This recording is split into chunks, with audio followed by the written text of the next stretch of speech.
Landon Huffman coming to a comfortable lead, coming out of 2. He's got about 8 car lengths, put it half a second over to Wayne Vincent as Chad Cole works the number 2 spot. Time is running out. Vincent's got it. Cole wants it in the wall. Chevrolet puts the bumper to the 13 of Vincent.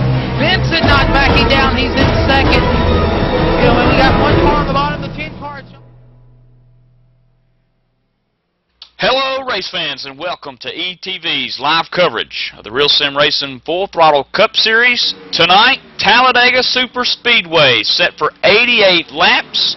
And again, the Real Sim Racing Full Throttle Cup Series sponsored by Bob Earl Racing. I'm Michael Keaton. Up in the booth with me tonight, Dakota Ehrman, Evan Pasoko on pit road, and J.A. as well. And Dakota, welcome to Talladega, the Super Speedway. There is no better place for me to go. I love Talladega Super Speedway. I love coming here, and especially with the Real Sim Racing Full Throttle Cup Series. 88 laps on the board here tonight. It's going to be a lot of fun, Michael Keaton. And with that said, again, we welcome you to Talladega. Last week, let's go back to Richmond and watch some drama that unfolded after the race, Dakota. But number one, the man who eventually would be declared the winner, Jose Gonzalez, would win the race and be declared the official race winner. Justin Wilson, part of Burnett Motorsports, would finish second. Chad Cole, Team Man-Child Racing, would finish third. Sam Edwards, how about this guy, newcomer, finishing fourth. And Guy Snyder, a man that's back on the mission, finished fifth. You know, Ronnie Potts came home 6th after starting from the 7th position, wouldn't lead any laps. John Abbott 7th after starting 21st. Jay Reno Watkins came home in the 8th position after starting 18th. One of the biggest movers is going to be C.J. Levere from 33rd to 9th before the race was over. And then you have Brendan Mercer, who he had to qualify his way into the show, started 31st. Would actually come home in the 10th position, so fantastic run for Brendan Mercer in his first start at Richmond International Raceway in the Full Throttle Cup Series. Now, if you remember last week, we were actually talking about all these drivers finishing about 1 spot up from where they actually, or 1 spot back from where we just mentioned them. Big series of events last week after the race. Absolutely. Jonathan Cadell would be stripped of his win last week at Richmond and banned from the Real Sim Racing Full Throttle Cup Series under the actions of a little bit of suspension or expulsion by the league that was deemed necessary to get him out. Jonathan Cadell would be proven that Greg Evans would actually have driven for him. And of course, with the suit on and the helmet on, nobody could really get the identity until after the race. And Dakota, he's out. So everyone, like you said, moved up, and it made Brendan Mercer have his first top 10 of the season and of his career with the Real Sim Racing Full Throttle Cup Series. It was a very interesting set of events that happened after the race, and we didn't figure it out till the next day. Started to hear rumors, and then finally we got it just a few days ago. Final clarification on what happened. That was a big thing, really. So with that being said, let's take you into the point standings. Coming in tonight at Talladega, some stuff shaked up just quite a bit with last week's results at Richmond, but not too bad.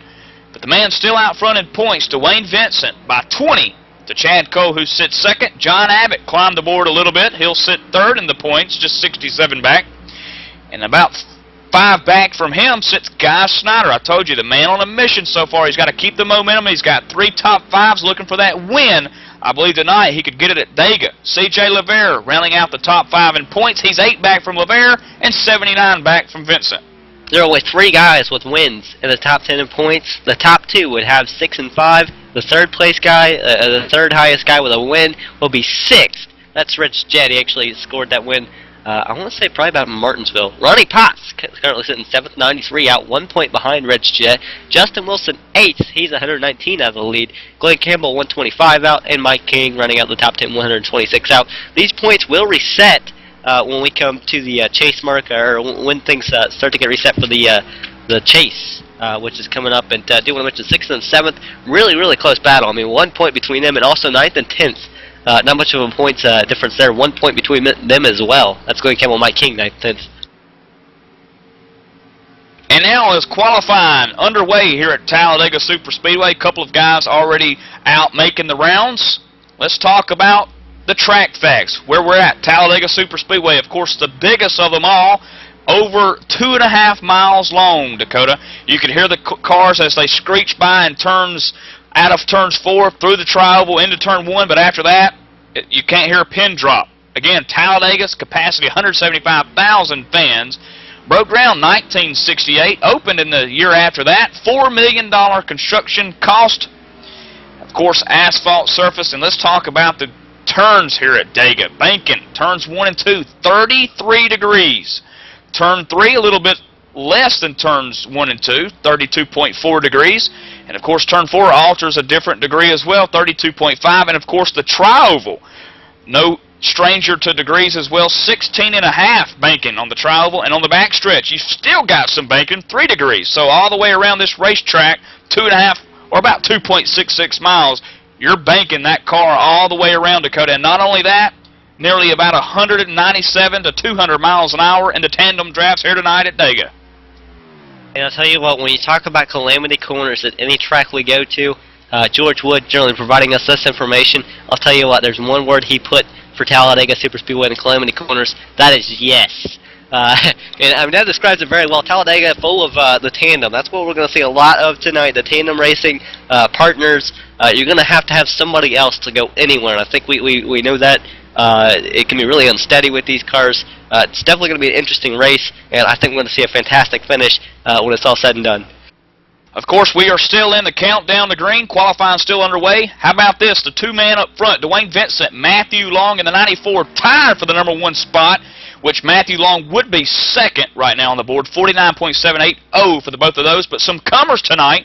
No change in the point standings for the top 7. However, spots 8 through 25 are separated by only 54 points. Man, that's a race for the chase right there, Dakota.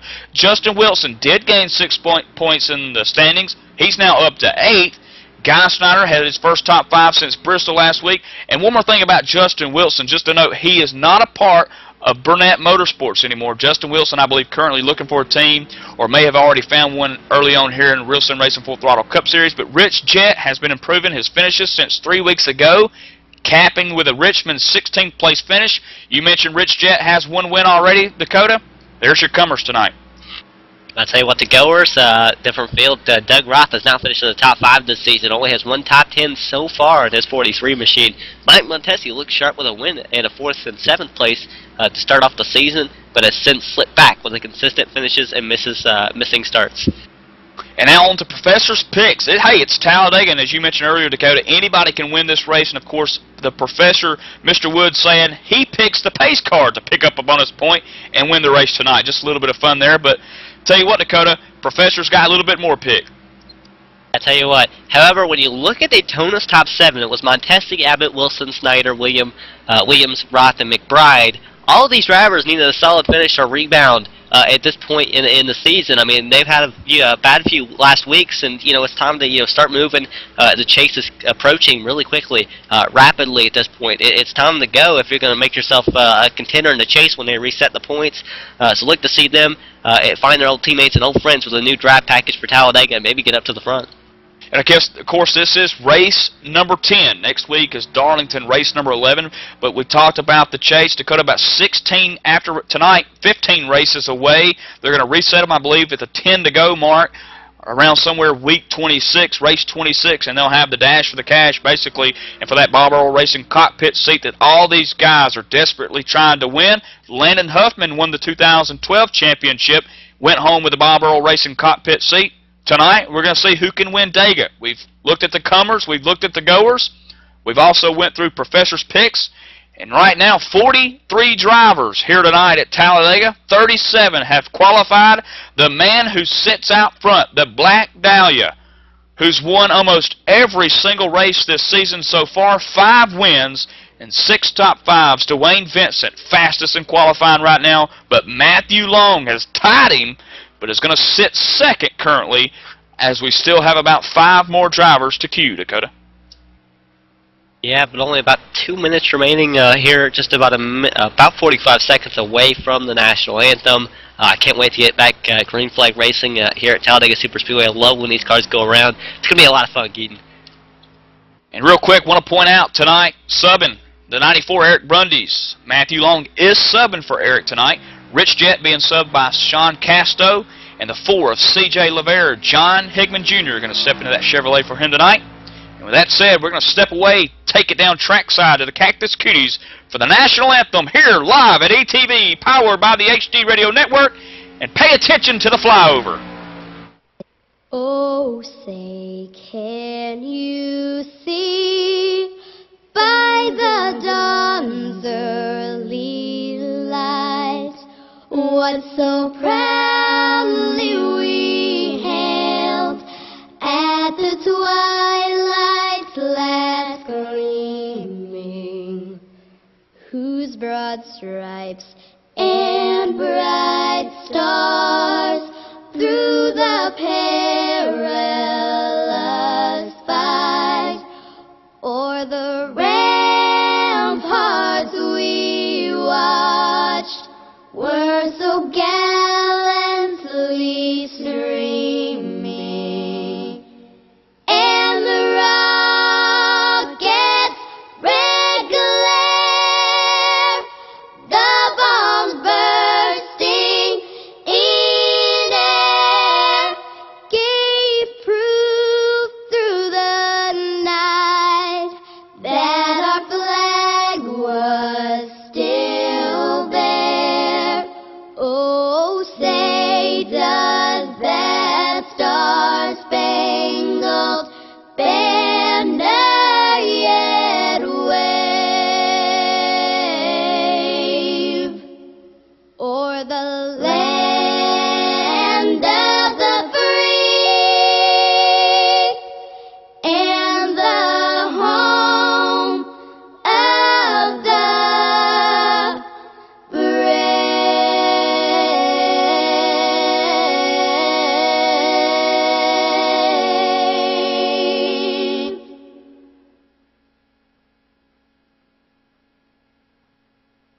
Welcome back, ladies and gentlemen, to ETV's live coverage at Talladega, the Full Throttle Cup Series, sponsored by Barbaro Racing. Again, the beautiful rendition of the National Anthem by the Cactus Cuties, and of course, the beautiful-looking virtual Thunderbirds tonight in the flyover at Dega. Now, let's take you down trackside for the command. Gentlemen, start your engines!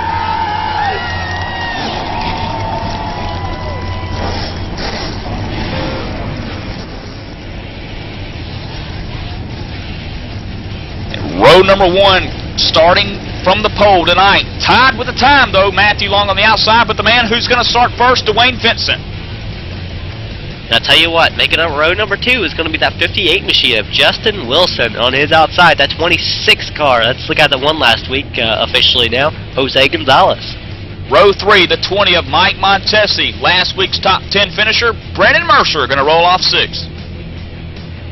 Tell you what, going to roll off 7th, making up row number 4. Then the 16 machine will be Steve Ritter on his outside. The 4 of John Higman Jr. Row 5, the 33 of David Lanza. To his outside, the 5 of John Hanna Jr. In the 37th position, you see an ETV live machine, the 37 of Ben Burnett on his outside, the 24 of the Stefan Marinak, and they make up row number 6. Row 7, the 97 machine of Nathan Little, and sub-driver tonight, the 36 of Sean Casto, going to start 14th. Tell you what, making it up, row number 8 is going to be the 28 of Bobby Wetzel on his outside, that 8 machine of Chad Cole. Row 9, the Deuce of Ronnie Potts rolls off 17th, the 23 machine, Sam Edwards, rolls off 18th. Row 10 will consist of the 91 machine of Steve Gottschalk and his Nerf car there, and on his outside, the 30 of Nick Silver. Row number 11, Guy Snyder, top 5 in points currently, going to start 21st. His outside, the 45 car, Cale Dresbeck. Matthew Morgan rolls off in the 55 car, 23rd, making up row number 12, along with the 00, Mark Bratcher. Row 13, 25th quickest tonight at Dega, the 84, Jimmy North. At his outside, the Rhinestone Cowboy, Glenn Campbell.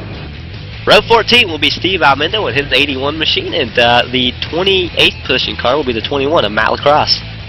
Row 15, the 10 car, John Abbott, 29th tonight. To his outside right, the 67, Brian Harvey. Doug Roth rolls off 31st with the 12 car at his outside. They make up row number 16. Row 17, Ed Williams Jr. sporting the ETV live coverage tonight. Rolls off 33rd. To his outside, the 88 of Adam Roberts. Row number 18 will consist of the 47 of Eric Arnold in 35th position and the 71 of Keith Brooks Jr. in 36th. Row 19 and the last to take time, Chris Cable and Mike King. Row number 20 will be the 14 of Joey Katina and the 63 of Wyatt Wolf Jr. Row 21 will be the 69 of Joseph Hayes, and to his outside, the 40 machine of Matt Hoffman. Keith Bashar will finish out the field here. 43rd and the 46th machine will be the last car that would start in the field here. But here we go, getting set for the green flag now, Keaton, as we've been to the field. Of course, it looks like Dakota, all but Matt Hoffman, Keith Bashard is not out on the field. So it looks like 42 drivers going to sit to take the green flag here for the first time tonight at Talladega Super Speedway. The pace car looking into the pit road here. And Vincent, this is the tri-oval. Start-finish line is about 600 yards away, but Vincent going to lead us to the green here tonight at Dega. 88 laps set on the board, Dakota. Here we go, green flag racing. You see Vincent kind of pulled off the bumper of the second place car on the inside there. That was, I want to say, the 58 of Justin Wilson.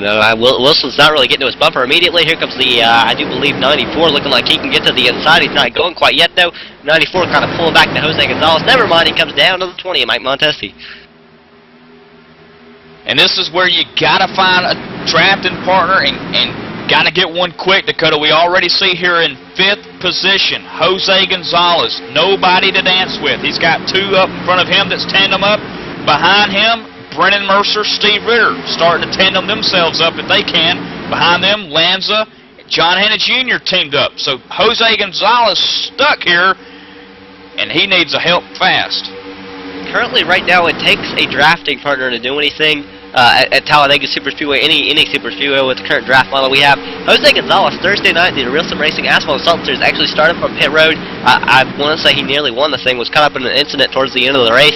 But, I mean, Jose Gonzalez, fantastic race for him Thursday night, or had one going after starting from the pits. I think he's going to take, starting up front like he did, he'll make it work here.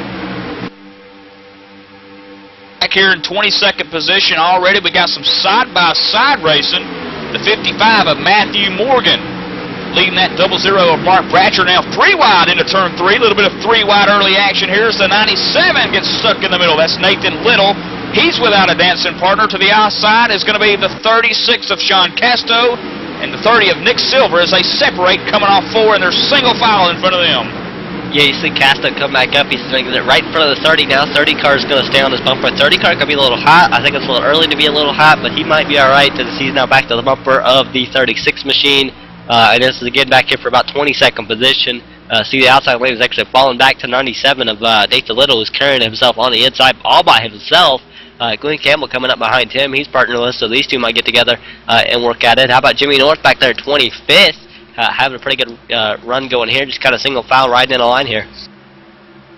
We mentioned we got Evan Pasoko on pit road here tonight with us, and also J.A. Let's go to Evan real quick. Evan, pit road tonight, what's the strategy fuel-wise? Are these cars going to try to pinch it halfway and come down the pit road, or are you hearing other things from the crew chiefs? Every driver almost with a different strategy, and this is Talladega. We got a speedy pit road of 55 miles an hour. Drivers are thinking we're probably going to be pitting under caution, but if they stay green, everyone's got different strategies. Like you guys mentioned, you need a dancing partner. You're going to want to come with your partner. Maybe even take just fuel. We're going to see lots of maybe just right side tires. We're going to get in with your partner, get out, and get back hooked up so that you can get as much track position as possible if we do green flag pit stops. And to J.A., let's talk a little bit about the tandems here tonight and the oil temps and water temps. These guys having a look at both. Not only that, to the right of them, to the left of them, behind them. When it gets to the end here, we're going to see some 3 wide action. Talk to us about how important the gauges are in these Fords and Chevys tonight. They're essential, and it's going to be critical to not abuse your oil temps, because if you abuse it, you're not going to have a motor by the end of the day. So it's very critical that you take care of yourself to the end of the race, and that you have a good partner here to help you and take you and give you a good finish. Absolutely, and of course through that, Dakota, we saw a lead change. Of course, that's going to be a swap or a switch, as these guys like to call it. Justin Wilson, Dwayne Vincent, Dakota. Let's talk a little bit of what Vincent's now doing here. You see him pushing that nose to the bottom and to the top there, getting a little air perhaps. Yeah, oh, here they go to switch for the race lead. That would mean they were hot. What happens is when the second car is pushing for a little while, he doesn't get any air. The temperatures in the car heat up, the engine heats up, and you've got to switch or else an engine's going to blow. And I think Jesus talked a little bit about that. Jesus Andrade, J.A. as Keaton calls him, on pit road. But see them, they switched it, they got back down, they protected the inside lane. That's what you've got to do when it comes to leading the way. Or even in a tandem, you got to get down and protect as much of the inside, or protect whatever lane you're in. You got to be quick with the swap, and that's what they were. And I will tell you what, I was looking back at Jose Gonzalez, 12th place car currently. He had fallen back after starting 4th, fallen back to about 12th, but he's actually found a friend, Stefan Marinak, in the 24 car on his bumper. They're now going around the 37 of Ben Burnett. Of course, Ben Burnett, as you mentioned, working with his partner already early on tonight. Long way to go, 6 laps complete now, looking back in about 15th or 11th position, as you mentioned, Dakota, with Ben Burnett, Ronnie Potts, and that Deuce machine working with the 91 to the outside here at Dega as they complete lap 7. And just ahead of them, the 24, Stefan Marinak, and the Jose Gonzalez machine, as you mentioned. Jose didn't fall back that bad. He did qualify 4th tonight. And he did slip back with no drafting partner, but now he's fine that Matt Speed Chevrolet of Stefan Marinak. I'll tell you what, how about behind them, though? Ronnie Potts on the outside with help from Steve Gottschalk. On the inside, you have Ben Burnett, the 36 of Casto, and then you have Nick Silver. As the outside lane falls back quite a bit, they can't really separate it up there. Here comes the 4 on the inside all by himself. He's going to make up some ground here. This is why you see the inside really prevailing here. See, we've got 3 wide back here, 27 to the very outside. They're just pulling a switch here. It looks like illy-timed switch, but a switch for sure, as Glenn Campbell now gets in front of the 27, the guy Snyder. Those two go to the outside. 3 wide, those two are teammates.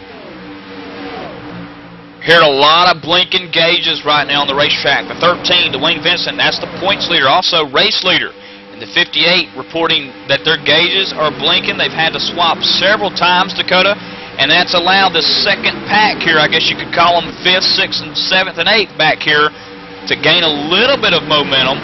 But I tell you, the 5 car, John Hanna Jr., is pushing David Lanza towards the front and in a hurry as those cars are hot in pursuit of 3rd and 4th here now.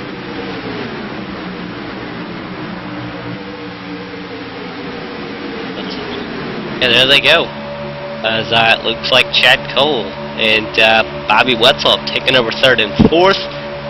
Lanza and Hanna Jr. are coming pretty strong on the bumpers, using the draft pretty good, but they're not really going to be able to get up there and really make a pass. I think that's going to be the hard part. Here it comes, Wetzel and Cole to the outside lane, though. Michael Keaton is now they're going to switch here. You see the same thing coming from Lanza and Hanna Jr., switching to make sure the engines keep cool here.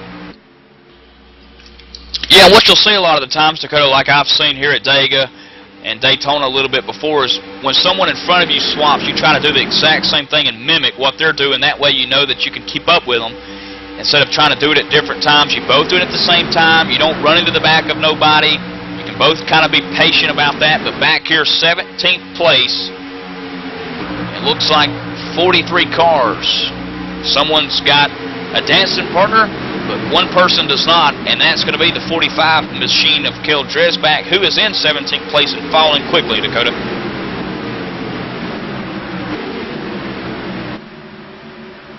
You can just see him on the outside, the 24 car Marinak now going by Jose Gonzalez back to 19th, working by Dresbach, and as the professor pointed out to me, 43 cars, Dakota, and you've got to have a partner. You know, 43, that's an odd number. You need an even number, and everyone has 2. Well, there's, that's 2 into 50, 44. You can't put 2 into 43. Someone's going to be left out, and right now, Dresbach seems to be that guy. I'll tell you what, I don't think anybody's left out. I think that there's a lot of cars just single file, not really pushing.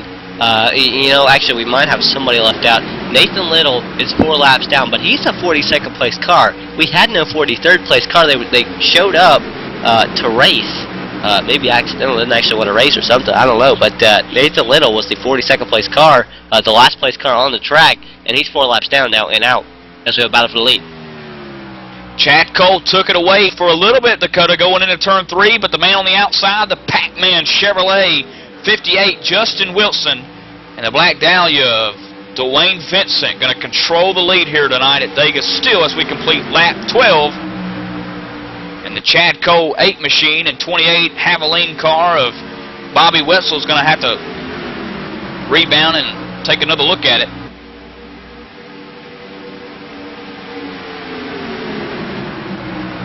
Tell you what, Bobby Wetzel falling back in line, but here he comes, a great bit of momentum. He's drafted off of I want to say a 13 there. Actually, that's not the 13, that's a 58. As they now move to the outside, became disconnected. Have to switch here. 28 to the inside. 8's going to fall up. He's going to come up quite a bit, trying to make sure he slows down enough to let the 28 go. He comes down in line, takes the inside lane. Here comes Lance and Hannah Jr. to the outside lane. As now Bobby Wetzel falls back to the bumper. To the front bumper of the 8 of Chad Cole. I'll tell you what, the Cowboy himself, J.D. Webb predicting 31 lead changes tonight. I think we could see that many just switches for the lead.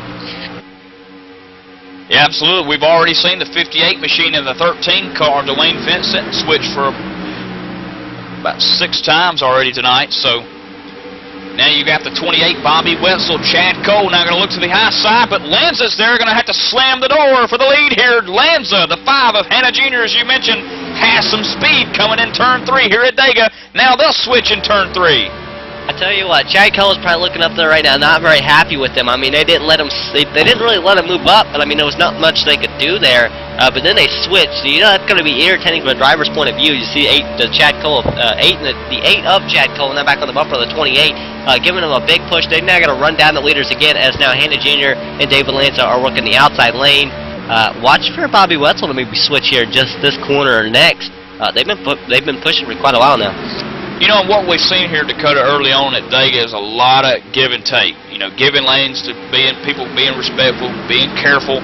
We've seen 14 laps of green flag racing here early on. And, you know, I think part of the reason is, Dakota, they know it's 88 laps. They know they've got a long way to go. They want to do some green flag pit stops, and that really separates some men and boys when you go to do green flag pit stops as these guys start to shuffle up here for the lead out of turn 4 as they do their tandem swaps. As now Chad Cole works to the inside of Vincent to the tri-oval, maybe to lead his first lap tonight. But, again, these guys being patient. There's no rain in sight. Beautiful sky, 78 degrees here with a 2-mile-an-hour wind to the north. And other than that, Dakota, 88 laps going to come quick tonight. And it will, as we're working lap 15 of 88, caution-free so far.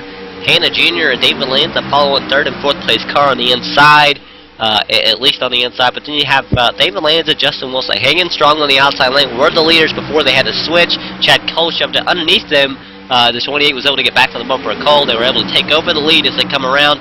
They've actually put about a car length between the tandem behind them and them. But here we come out of turn number 4. It is Lanza, or not Lanza, but Cole and Wetzel leading the way. Of course, not only are these guys looking for some wins and top 5s, of course, Vincent hunting that 6th win here tonight at Talladega. John Abbott hunting his first win of the season. You got Steve Gottschalk back 17th in points, looking for his first top 10. Doug Roth in the 43 colors tonight, looking for his top 5. Not only are these guys looking for all that, Dakota, these guys are looking to win the championship. And with the championship, you will get a Bob Earl Racing cockpit. We saw Lennon Huffman win the 2012 one. Again, a simulation racing cockpit designed by championship race car driver himself, Bob Earl. Who better than him to design a simulation racing cockpit? After all, he knows exactly what it means to be comfortable behind the cockpit. The design features a fully adjustable seat and frame, additional monitor stand, and shifter mount that can be bought separately. And he is the proud sponsor of the 2013 Real Sim Racing Full Throttle Cup Series. A high-quality and affordable virtual racing cockpit priced at just $349 plus shipping. BobEarlRacing.com. Order one today. So this is what these guys are hunting for. For that virtual racing seat, Dakota. As we saw a little bit of 3-wide crazy back in turns 3 and 4 with the leaders there. You saw a lot of action actually back around 20th as well. They were racing pretty hard back there, quite a ways up as well, but back up front looking at the battle for the lead. It is Wilson and Dwayne Vincent trying to follow. It looks like Wilson got a little loose there when the 5 of John Hannah Jr. got to his bumper. Almost cut the 58 car. We've turned around, but 5 coming back down now in front of David Lanza. They're falling back in line, getting their priority straightened back out, and they'll be all right. And as the top 4 here begin to separate themselves from Steve Ritter and the 29 of Brendan Mercer, running 5th and 6th respectively at 203 miles an hour out of turn 2, we're going to take a 203-mile-an-hour commercial break here at Talladega Superspeedway on ETV, powered by the HD Radio Network.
If you're a serious online racing enthusiast, you need Derek Spear Design, maker of high-quality, custom-built, and 50 caliber strong simulation racing products like button boxes, shifter pedals, component parts, and more. The advantage a championship sim racing driver needs. Rated 10 out of 10 by Inside Sim Racing TV. Check out his line of top-shelf sim racing products, reasonably priced at DerekSpearDesigns.com, and buckle in for a no-nonsense ride. DerekSpearDesigns.com today, cowboy.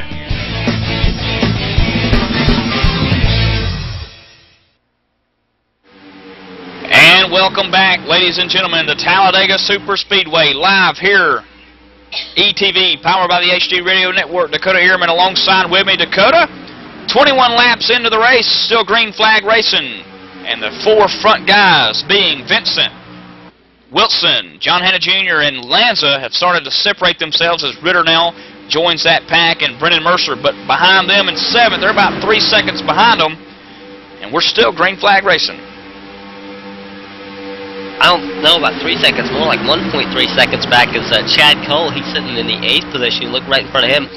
7th and 6th position, I want to say, or actually up to 7th position will be the Mike Montesi. He's 1.6 seconds back. But Chad Cole was up there with the leaders. He's kind of fallen back along with Bobby Wetzel. They've kind of fallen off the leaders just a little bit.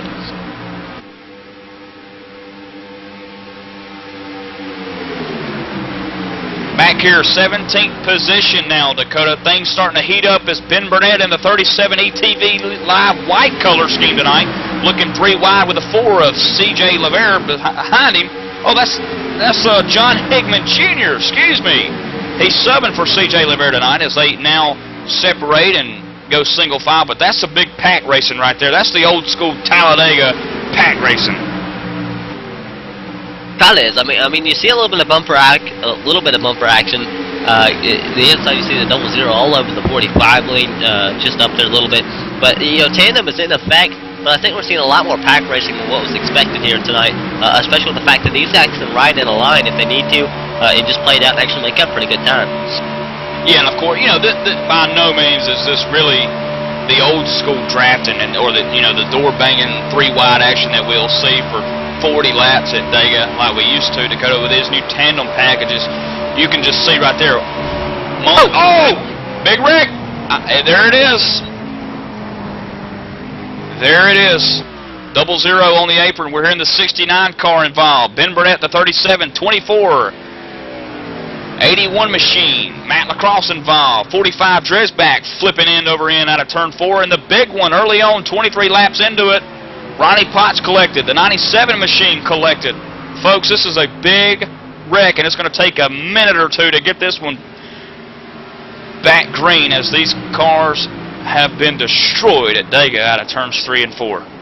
And I'll tell you what, it's all right here with Eric Arnold. We was talking about them tandeming, pushing. Eric Arnold all over the bumper of the 69. Joseph Hayes, he's in 13th position. About 23 out of 88 working in turn number 3. You see Arnold moves up, moves down, moves back up, collects the bumper just a little weird, and that would actually shoot him down into somebody. And everybody else is just a chain reaction there, really, of what happened. But, I mean, he just kind of hooked bumpers and got thrown down.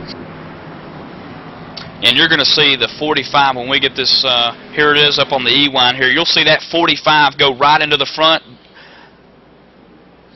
Oh, the 47, Eric Arnold. There you see the 45, that's Dresbach. 69 getting the left rear quarter panel clip. That's Joseph Hayes. And there's 45 mid-screen flipping for at Dega. And you'll just see them pile them up. About 12 cars involved, Dakota. But now the leaders having a chance to pit for the first time tonight.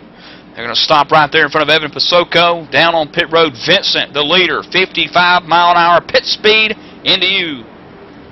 And that's right, we did get a long green flag lack of 24 laps here out of the 88 laps. Almost, I pretty much think all of the cars are coming down pit road, and Dwayne Vincent, as getting that pole, he has the priority pit stall. As he comes down pit road, he's going to slow it down to 55 at the last second. The crew is calling for tires and fuel. He has that last pit stall on pit road, so that will help him getting out. He's going to take his time. Crew not going to make any mistakes. Nice, clean pit stall and keep going. And as you guys mentioned, when he was drafting at the beginning, they said there was a little bit of debris on the grill. We talked to his crew chief. They got that cleared off after he pulled in behind his drafting partner. And look, J.A., we see a little bit of interesting moment here with the 24 Stefan Marinac. What we got here? it looks like he had some right rear damage. Doesn't look like it's too bad. Should be something fixable. I don't think they'll, you know. Oh wait, he's in the middle of the infield. I guess he's done some heavy damage. That was unique because you see the 24. It comes into a stall. He makes a stop. It comes to a complete stop, and all of a sudden you just see him start spinning and spinning. And that's a unique thing that Talladega seems to do. It just spins. You know, I think that's Stefan Marinac doing the donuts of a, I don't know. I don't even know what to call that, Dakota. It looks like some donuts, though. That was something unique as he gets faster and faster. You see him just keep going, keep going, keep going. And I'm not sure exactly what happened there. This is the first time I've ever seen something like that. That's a unique event there. As 24 finally comes to a stop. But I don't know if he's even. Yeah, he was able to get back on pit road, but I gotta think he probably had to reset. Of course, you know, back to JA. You know, Jay, let's talk about that pit. You know, the obviously pitting there 25 laps in. They'll have about somewhere in the neighborhood of 55, maybe 58 laps to go after that. Is that going to be it? If this thing could stay green, could we see that being the final pit stop and one and only one and done pit stop tonight? As I'm listening here to a couple crews here, most of them just got some gas and some right side tires. I don't think most of them got them full, especially there Dwayne Vincent. I think he left his pit stop a little bit early before they got the gas tank full. So I think a couple of these guys are going to be pretty short. Probably if we get one more caution here, I don't think we would have to stop anymore. And of course, Evan, let's talk some damage to a lot of these guys. About 12 drivers in all, maybe a couple of more with some cosmetic damage, but a lot of these guys with heavy to minimal damage.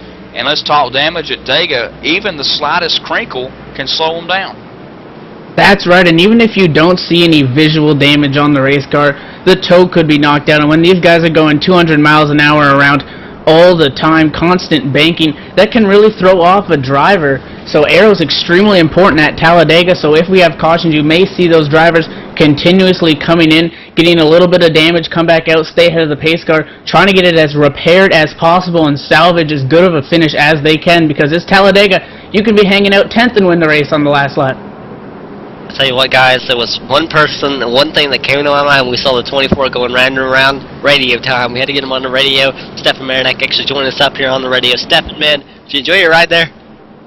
That was pretty amazing. I don't know what happened there, but God, my crew was fixing my engine or whatever when I got involved in the wreck, and they must have hit a spark plug or something, and it just starts spinning around. I couldn't do anything about it.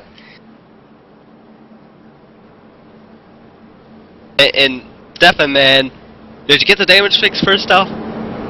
No, they had to tow my car. I'm still towing. I got like 2 minutes left, and when I was in my pit stall spinning around, it told me I had like 9 minutes of repairs left, so we're not going to be out of the pits for a while. Stefan, we noticed that that donut had the Casey Kane type look to it that we saw so many years ago when he won his big race. Was that the, you know, if I could have won tonight, that's what I would have done tonight, you know, type thing, where you just getting those donuts out of the way of frustration? Yeah, we definitely had the car to do it, and that totally made up for getting involved in that wreck. So we'll get all this damage repaired, we'll get back out there, salvage what we can, but I sure would have loved to win today. And of course, that's Stefan Marinak, another victim out of about 12 to 15 drivers who were caught up in a big one. Now, that was back mid-pack. The front runners, Vincent, the 58, Wilson, Cole, of course, Hanna Jr. there. All those guys up front, 15 plus up front, Dakota, were okay. It's the drivers running mid-pack and stuff that suffered. So we're going to continue to run here under caution. 27 laps complete now. Real Sim Racing Full Throttle Cup Series, again, sponsored by Bob Earl Racing. You're watching it live on ETV, powered by the HD Radio Network. And the hunt is on for the Bob Earl Racing cockpit, Dakota. That it is, and that, again, being a prestigious award handed off at the end of the season, brought to you by Bob Earl and actually BobEarlRacing.com. Check them out today. Hey, what? Of course, too, the Hammer. The Hammer Radio Show. The Hammer with Mark Bratcher. He's driving tonight in that 00 car. We'll get a look at him later on. And, of course, his pal, Greg McKinney. Wednesdays, 9:30 p.m. on ETV Live Radio. Underground and over the top, door slamming, bumper banging, wicked loose, and 3 wide. Join Mark and Greg for sideways, wall banging, no holds barred radio show about racing every which way but loose. The Hammer, Wednesdays, again, 9:30 p.m. on ETV Radio, powered by the HD Radio Network. And, of course, well, as with that, Dakota, some of the topics that these guys are going to be bringing up in discussion are league admins getting the job done, treating everyone fairly. Where do paid leagues draw the line with the tools iRacing provides? Pro drivers. Is this a group of talented sim racers? Or is this the NASCAR wannabes whose egos have propelled them into greatness only viewed by other sim racers? Does anyone outside their front door know that they are champions? Or for that matter, even care? Join those topics on the Hammer Radio Show on Wednesday nights. Again, Mark Bratcher and Greg McKinney. Tonight, we're at Dega. Tell you what, we've been at Dega the past, about week now, I want to say, or at least the last few nights. We started Real Sim Racing Thursday night. We've been there ever since, it seems like. So, really a good time at Talladega Super 2. Let's hopefully end it on a high note here as Dwayne Mitzik getting set to lead us to the green flag. His partner, his dancing partner, his tandem partner on the outside lane of him, so they'll have to get hooked up, get together. I think they can do it. It just takes some patience as they do lead the way. John Hanna Jr. will be scored 3rd and Steve Ritter 4th. Notables, Chad Cole stayed out, led a lap, or him and his partner at least stayed out, and then they pitted together. Now they're currently running, or Cole's at least running 23rd. Just a little quick track fact for you here at Talladega Super Speedway. To some, Bobby Allison's 1987 wreck that forced NASCAR restrictor plate was yet another reminder of the curse. And of course, we just saw it happen here again. The curse, 200 miles an hour coming out of turn 3 into 4. And they piled them up. And of course, that's why the plates are on. You know, these cars used to top out, I believe, about 250 216 to 217 miles an hour, where Bill Elliott holds the fastest lap time here. But I believe we're going to see the curse a little later on tonight here at Dega as things start to round out, maybe with about 10:05 to go, Dakota. I guess we'll find out here as we're working on 28 of 88. Just a little over 60 laps remaining. Going to be 60 to go to start finish line. Dwayne Vincent about to set to leads to the green flag. Pace car now is going to pull off on the pit road in just a moment. There he goes! Honorary pace car driver J.D. Webb on the pit road. And Michael Keaton taking us to the green. The two black cars up front could be teammates after tonight's race. They've been working with each other all race long. 28 laps in. Vincent takes us to the green. The second time tonight as he'll lead the way into turn one. Followed in pursuit the Pac-Man Chevrolet black machine of Justin Wilson. And of course another black Ford behind them, the 5 of John Hanna Jr. working with another black Chevrolet of someone who used to be a big NASCAR driver himself, the Havoline 28. Remember Davey Allison, as he now runs fourth. Not Davey, but John Hanna Jr. I'll tell you what, Bobby Wetzel currently sitting fourth. He's coming on the outside. He's pushing Bobby Wetzel, or he's actually pushing John Hanna Jr. Bobby Wetzel is not pushing Bobby Wetzel. Bobby Wetzel was working with Chad Cole earlier. Chad Cole in the 22nd, working with a teammate, it looks like. And Wetzel's up here running fourth. Who's really who's really benefiting here? And for the first time tonight, a Ford may lead here at Dega to the line. No, sir. The Black Dahlia still in the lead, but Hanna Jr. looking high on the outside in turns one.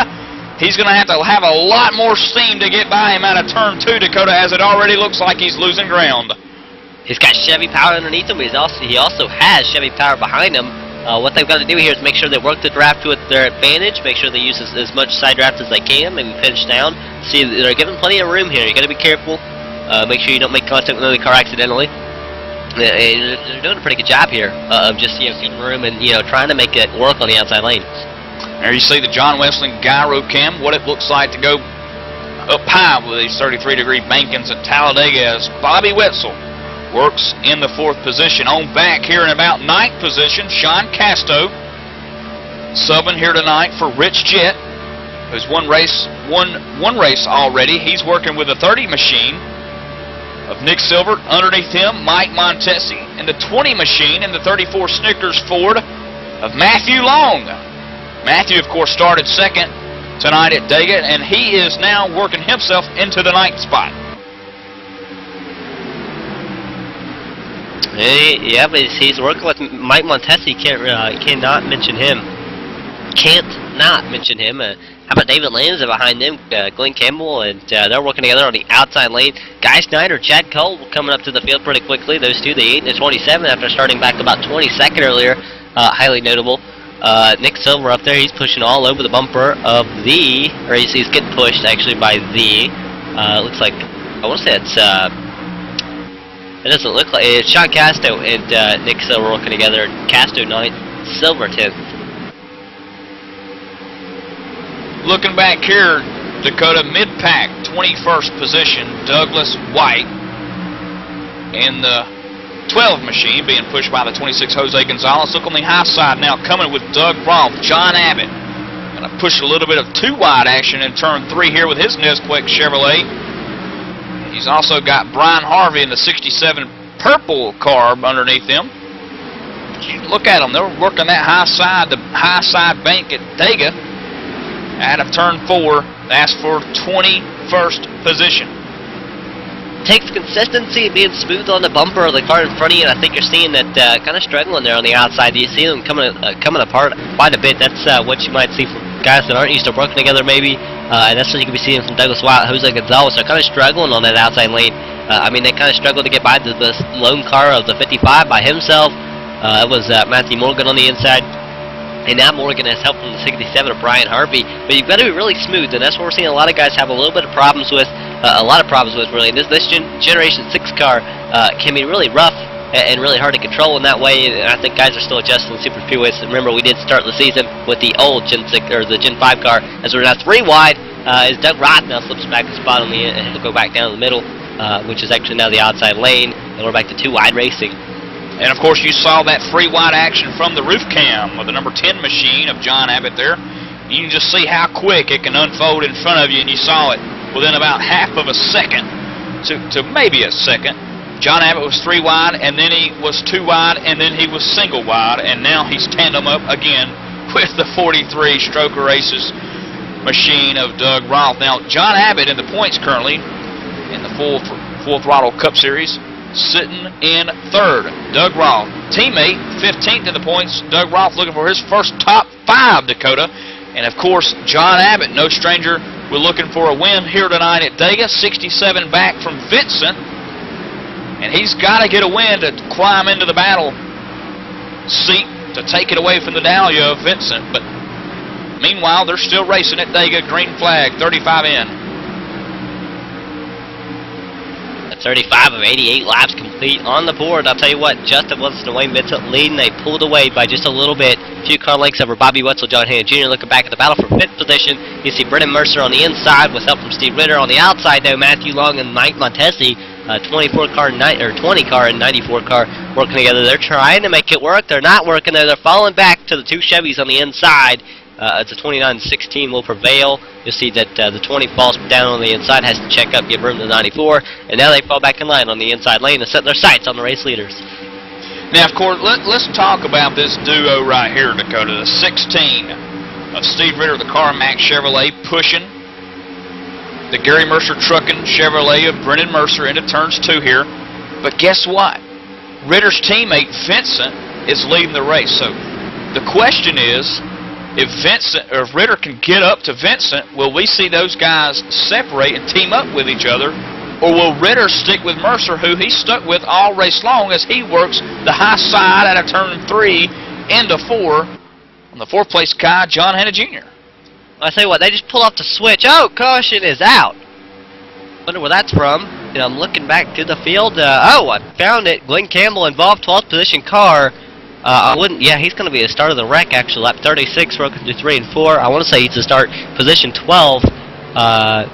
He makes contact with Lanza, gets the bumper rung, moves up, moves back down, comes across the 8 of Chad Cole, and big wreck. Yep, Glenn Campbell, that's going to look like on that Ford machine, Dakota. Looks like he's going to get a real big bump from the 8 of Cole, and that 36 car in front of them went straight up into the wall. 36 car, you'll see him, he's in the lime green car just ahead of that group.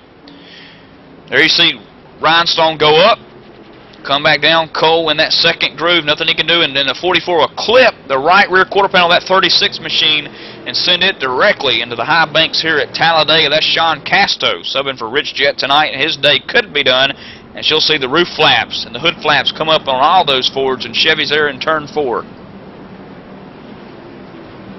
So what, now we'll work lap 37 under caution, second caution of the night. 88 laps on the board. Once again, we work through 3 and 4. Pace, or pit road should be open this time. We'll watch the leaders come down. We're working lap 37 of 88. I would say I think we have about 44 to 45 laps on fuel.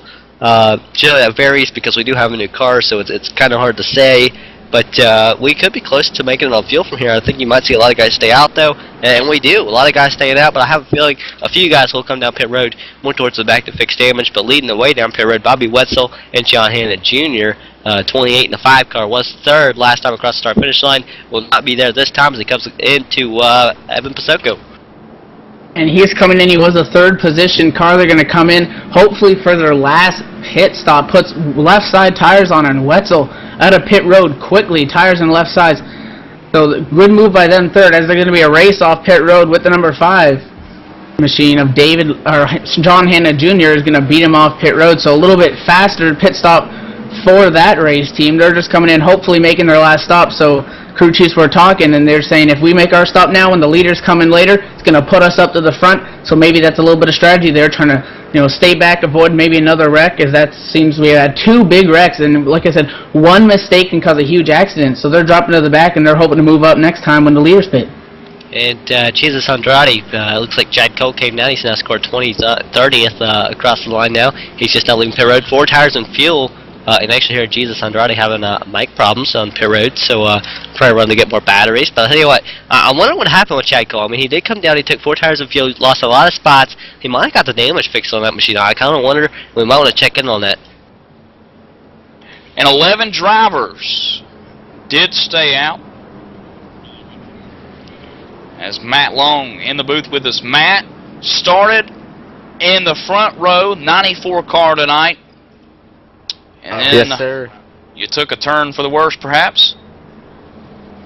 Yeah, I was thinking getting fuel here would be good, just in case a caution comes out in 20-30 laps. We could stay out a little bit longer, and then maybe hope for another yellow there. But I don't know. We'll try to get back up there with Mike. And of course, too, Matt, let's talk about that qualifying time tying Dwayne Vincent. That's not an easy thing to do here at the 2.66 mile and a half racetrack, 49.780. The next person closest with a 7.87, that was Wilson. So you've got a fast hot rod tonight, that 94 car looking good out there tonight. And of course, this is Talladega. Anything can happen, but you've got the Snickers and Adidas car logos on it tonight. Yes, sir. Can you make it happen? I think so. I mean, the biggest concern going into this was trying to find a partner. I'm subbing for Eric tonight, and me and Mike were working good together, so if I could get back up to him, I think we got a shot.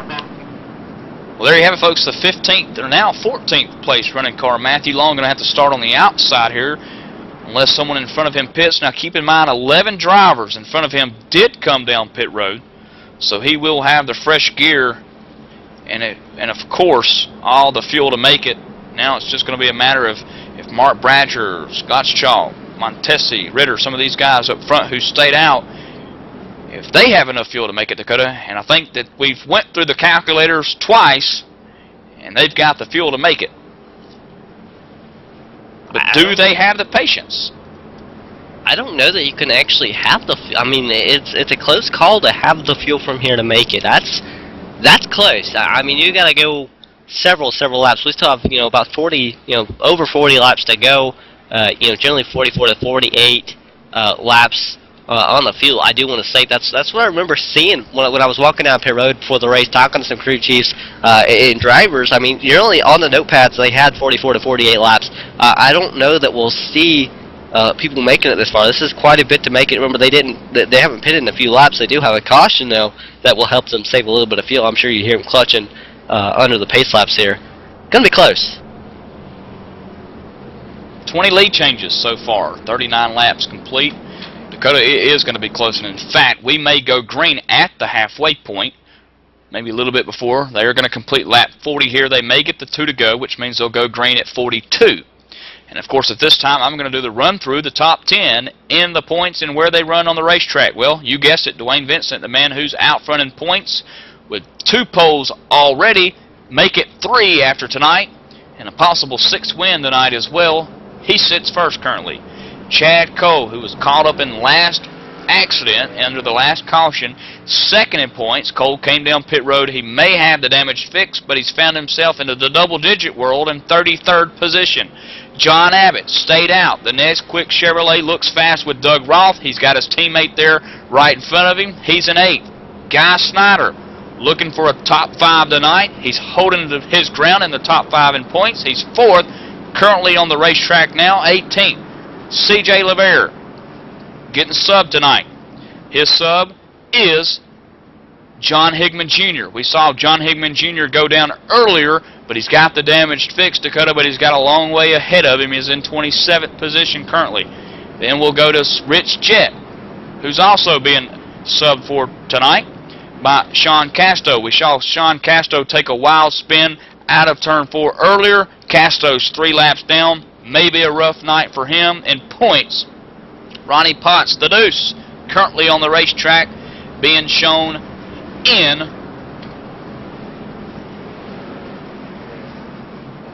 the 33rd position on the lead lap. Then we'll go to Justin Wilson, who's been there right with the Black Dahlia. Dwayne Vincent, for the most part, if not for the whole race, in 2nd position currently. He is 8th in the point standings, and of course 44 Glenn Campbell 35th on the racetrack. He took a wild spin earlier. He's still on the lead lap. Got a long way to go, but he's in the top 10 in points. And, of course, Mike King sits 21st. And that 04 machine's been quiet, and he's looking for his third top 5 of the season. There you have it, the top 10 run-through of the field, halfway home in my book.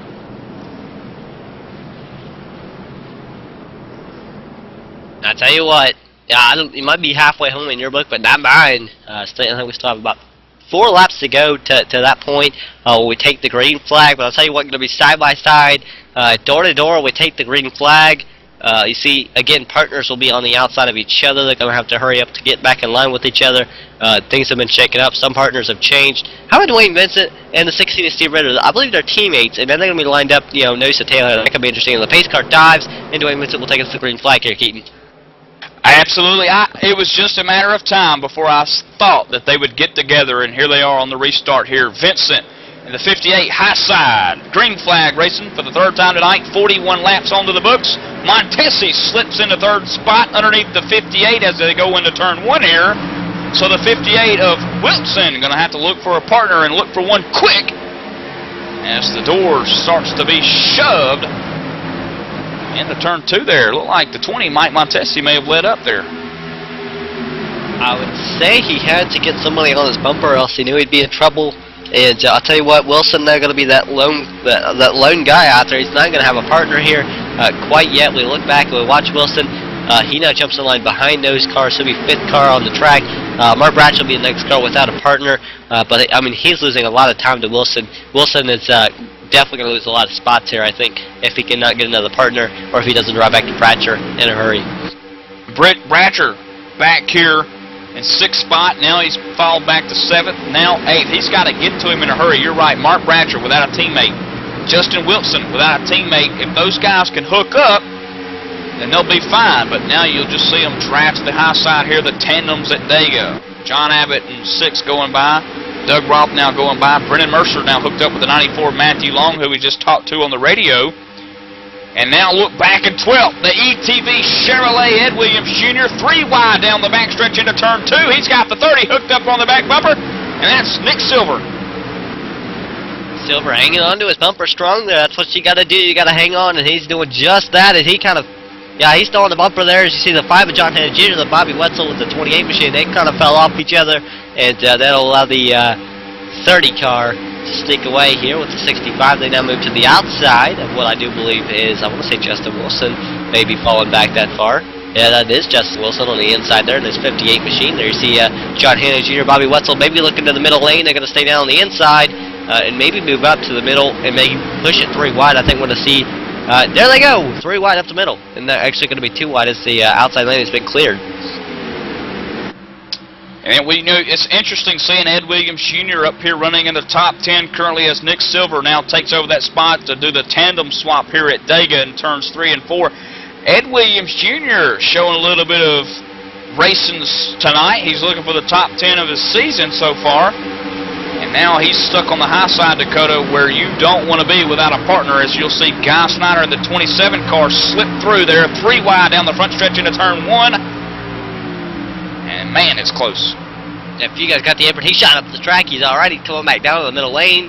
Going to be back 2 wide, but he's going backwards in a hurry. He lost all his help and more. And how about he's going back? Here comes Chad Cole by him now, and David Lanza back there about 22nd position. Chad Cole making a run back up here after being involved in the last caution. You're talking about going from 10th to about 24th in a matter of half of a lap. We just saw it. And now we see some 3 wide action. The lime green car you see stuck in the hot dog buns is the 27 of Guy Snyder as Lanza and Cole work by him. Now Jose Gonzalez to the inside. Now the 2 wide separates into more 3 wide. And there's Chris Cable in the 05 machine. Bringing alongside him the short track king, Mike. Of course, those 2 guys are teammates. Mike King, Chris Cable, the 04, the 05 machine, 20th spot and 21st position. Teammates working Dega, My Little Pony on the backstretch. I'll tell you what, Dwayne Vincent and Steve Ritter lead the way. They were the opposite way last time by. That means they switched here recently. We got a pack of cars up here for the lead, though. You got Mike Montesi and Steve Gottschalk working up here. Doug Roth and John Abbott up here also. They're running outside lane looking for 3rd and 4th. If they can keep together, looks like John Abbott might be really hot on the bumper of the 43 machine. And he kind of fell off. You see, there he goes, Roth to the very outside lane. Going to switch 3 wide here for just a moment.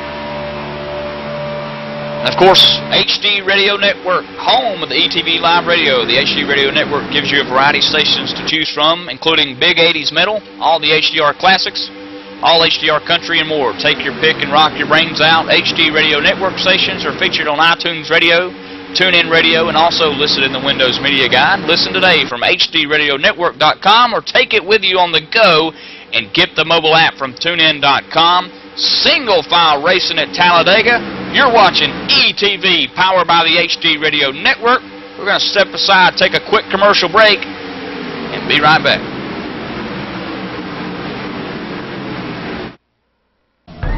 Landon Huffman coming to a comfortable lead, coming out of 2. He's got about 8 car lengths, put it half a second over Dwayne Vincent as Chad Cole works the number 2 spot. Time is running out.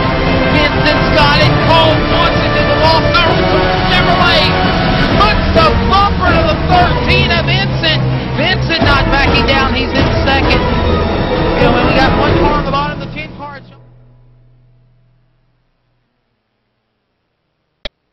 Team Racing Series returns to ETV Live on Tuesday nights following the Fast Track Racing Series radio show. After organizing a highly successful team series in 2010, Jerry Wolf is back with some kick butt, take no prisoners, team racing action like you have never seen before. The ATV Live Team Racing Series is sponsored by HD Radio Network live on Tuesday nights from 9 p.m. Eastern. Don't wimp out, dude. Catch the action live at etv-eplay.net.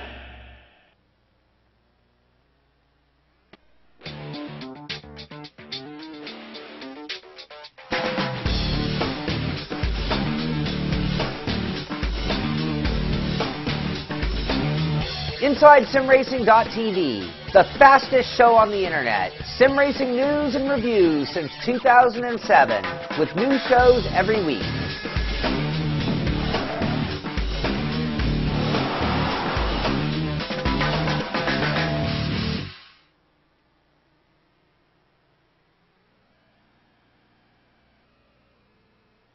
And welcome back to Real Sim Racing Full Throttle Cup Series, sponsored by Bob Earl Racing, ETV Live, powered by the HD Radio Network. No stranger to the man out front, Dwayne Vincent, running with teammate Steve Ritter behind him. Now the 3rd spot will be Steve Gottschalk, the 20 of Mike Montesi. And rounding out the top 5 here at Dakota will be John Hanna Jr. back in that 5 machine. Now, I'll tell you what, scoring has changed a lot. I mean, we were showing Burt Bratcher back in the top 5. He's gone, or I don't know where he's at, because he's now being scored 11th. 5th to 11th in 1 lap was Bratcher. And now here comes Hanna Jr. off the bumper of the 28, big time. They might have just switched. As here comes the 28 up the middle. It's going to be tight. He jumps back down the inside lane, go back up the middle. Going to be 3 wide once again for just 3rd place at Talladega Super Speedway with the Real Sim Racing Full Throttle Cup Series, sponsored by Bob Earl Racing. Getting a little dicey here, about 38 laps left to go. These guys are starting to realize that it's over halfway completed, and there's just a short time to get there. Like Smokey and the Bandit said, I've got a long way to go and a short time to get there. As George Wood lets me know, it's go time. Do or die, Dakota. At just about 38 laps remaining here at Talladega Super Speedway, there is no more waiting around. Once you get past halfway, that's when you see these guys start coming to the front. That's when you got to know you got to be in the front. The guy who knows he's going to be in the front, the guy who's running in the front pretty much. 6th place, his 2nd start, he made a top 10. He got a top 10 at just his 1st start. Going to be so far, it's looking like another top 10 run. Brendan Mercer, he was 6th last time across the line. Man, he is rolling. And you see all these teammates out here drafting with each other, Dwayne Vincent, Steve Ritter, you know, the 2 teammates there. Then you've got Doug Roth, John. Hey, that goes out the window. 3 laps to go, there are no teammates. And now we see the Havoline Chevrolet of Bobby Wetzel leading for the first time tonight at Talladega. with his racing day buddy NASCAR Ford behind him. John Hanna Jr. to the lead in turn 1. And there they go. They're going to clear the leaders and fall back down in the inside lane. It looks like they're hot because they're separated. They're holding on to the inside lane. And here comes Dwayne Vincent to the bumper of the 5. They're going to move up out of the way. Let them go. Just wanted to lead the lap, and that's what they did. So Wetzel and Hanna Jr. back to the outside lane after separating. They'll now switch using the outer 2 lanes on the track, being polite and respective to those 2 leaders. The 13 and the 16 as caution flies at Talladega Superspeedway on lap 52.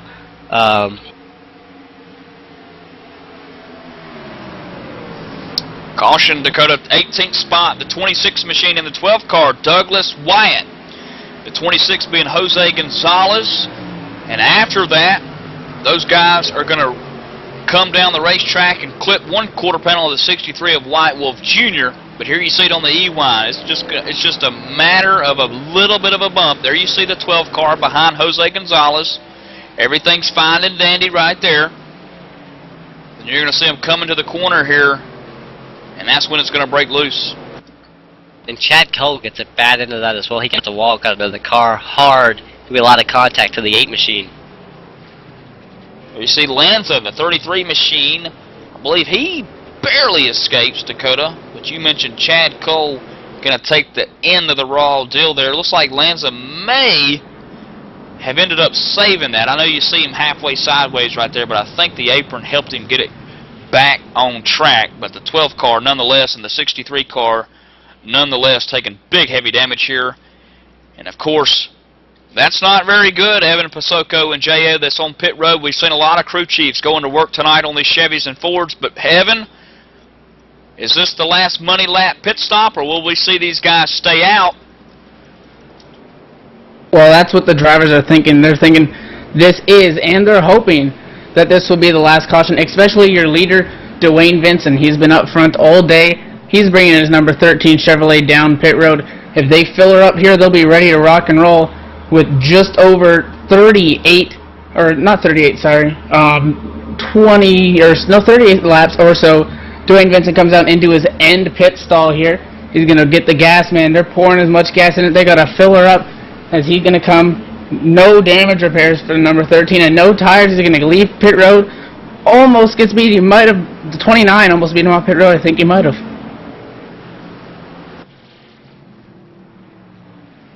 Tight little race there off pit road, Dakota. Looked like Brennan Mercer may have won the race. If he did not speed, we'll know in a minute.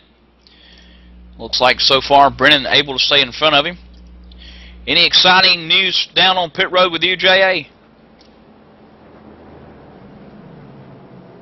I'll tell you what, Eric Arnold, Glenn Campbell, Doug Ross, Steve Goschak, those 4 will stay out. 5th place car will be the first car on pit road in Brennan Mercer.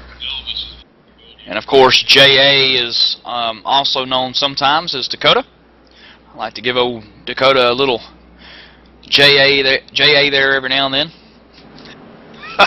Yeah, I think that's code for something else. Really, he's there's 2 of us named that, and my name just happens to be the bad one, I guess. Well, the Navy Nuke, first position. He's down on the apron, Dakota. Could he be conserving fuel, or is that the signal that, hey guys, don't worry, I'm pitting? I don't know. We'll have to watch the 47 here. He's on the apron. Maybe saving fuel here, taking the shortest way around. And also, like, throw a big shout out to the K Black guy in the chat room. Love the comments and the feedback you're giving in the chat room, and keep it coming. And always, if anyone would like to join us in the chat room, there's the links on the broadcast page, always available. You can join the chat. I do believe JD Webb actually managed the chat right now. Of course, if you're just joining us, this is Real Sim Racing Full Throttle Cup Series, Monday night racing at Talladega, race number 10 of the season. Next week we go to the Darlington Stripe. And of course, we just got back from Talladega, the Thursday night series. Of course, that series sponsored by Inside Sim Racing, sponsoring the Thursday night Real Sim Racing series. Inside Sim Racing, your first and best choice for all the news and reviews in online motorsports. Join Darren Ganji and Sean Cole for the latest and greatest in product reviews, simulation auto racing games for the computer, The Xbox crowd, from steering wheels to full-size racing rigs, updates on popular racing, and a whole lot more. They are the yellow pages of online auto racing. Inside Sim Racing has it all. Visit them on the web today at ISRTV.com. And it looks like the 47 Eric Arnold, the Navy Nuke, has stayed out. The newlywed leading here at Dega. I'll tell you what, he's still pacing on the apron. You see him way down on the apron. He's clutching a lot. I don't really hear a whole lot of throttle. You don't hear the car on a whole lot. He is really trying to save fuel here. He can be really close on fuel. Brendan Mercer showing second. Will not be able to be in control of the restart here, being as he only going to start second. He'll have to get around Eric Arnold. You'll see Dwayne Vincent, what he does. John Hanna Jr. going to be scored fourth. Bobby Wetzel fifth. Now you look at this. Dwayne Vincent was working with Steve Ritter, 16. Now Ritter scored seventh, and Vincent is third. That's 4 cars in between them. How about this? The 29 machine. Brennan Mercer, part of that Gary Mercer Trucking Group, has pulled his Chevrolet underneath the yellow apron at Talladega in turn 3, maybe conserving fuel as well. But Vincent, who pitted, has nothing to worry about. Now Mercer did pit too, but of course sometimes, Dakota, with that fuel in the tank, the car presumably goes a little bit faster out here in the draft. It's one of those things. But could be trying to keep as much fuel in it as possible. You know, the cars do go fast. I mean, when you get more fuel in these cars, you weigh the back end back down. Once you get that back end out of the air, you're having less drag. You're losing less speed going around the track, especially Talladega Super Speedway. That's why you see when guys maybe have green flag stops, maybe in a 60-lap race, you'll see these guys come down at like lap 20 because they know they can make it about 40 laps. Come down as soon as they possibly can, get that back end weight back down and get back out there. They'll make that quite a bit of good time, especially if they have, you know, maybe a tandem or two out there. That's some of the strategy you see at a place like Talladega Super Speedway, and that's why you see him just trying to clutch, you know, trying to keep the fuel in it. I mean, why not? Eric Arnold's doing the same thing. He's going to follow Arnold, so I mean, he's not, you know, losing anything if he does the same thing that Arnold's doing in front of him, who is the leader.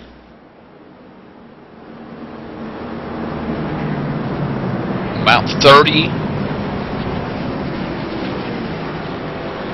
laps to go here, a little over 30 laps to go here at Talladega Super Speedway. I believe the pace lights are off. We're going to go green this time by, which puts 57 on the board. And it's getting down to the wire here. The nitty-gritty is the 47 Eric Arnold going to bring us to the green to the high side, and the 29 teal or cyan. All you color lovers out there, Crayola looking car there. Brennan Mercer going to start second. The black Dahlia, as you mentioned, Dakota, teammate, 1 car back in 7th. A little interesting shake up there. Also the 10 of John Abbott. He's separated from his teammate. Well, a lot more cars than one. Doug Roth being shown in 24th, and Abbott sitting there up in 9th position, just inside the top 10. That's what Nathan Little, 97 cars, currently scored 37th, will be the lucky dog. Last time he was waved around, only 1 lap down. I want to say 1, he could be 3 laps down, I can't tell. And also Douglas Wyatt entered on the track too early after the caution flag pit stops, so he was POL'd, sent to the end of the longest line, I do believe, to the Douglas Wyatt in the 12th, so he'll now restart somewhere in the back. Somewhere in the back. I tell you what, that's not where I want to be right now. I want to be right there with 47 of Eric Arnold is leading this race with a short time to go. He's going to pick up the green flag for his first time tonight. He's led the first lap of Dega tonight as well, as far as he goes. Pace car down off pit road. About to go green flag here, Talladega Super Speedway in the Real Sim Racing Full Throttle Cup Series. In a slow start, but a fast one as they exit the tri-oval and begin the adventure into turn 1, Dakota. 3 wide dives down underneath Wetzel. He's going to get to the bumper of the 13 of Vincent already. We wondered how he was going to do it. He did it. We're 3 wide still at Talladega Super Speedway. Just turns 1 and 2 after the restart. Man, he's shot down there, Keaton. You got to go. And look at that. Within a half of a lap, not even half, less than a half, Ritter's on the back deck lid of a teammate, Vincent, as they separate the 2 in turns 3 down the backstretch. There you see Eric Arnold to the low side, to the high side. Brennan Mercer talking about splitting the needle with a hair. They're in the lead, just like that. and John Henry Jr. Bobby Wetzel will follow through the middle. They're not going to be the next cars on the outside lane. They become separated and lose a lot of time when they do so. You see the 5 now dragging the right just a little bit. He gets back to the bumper of the 28.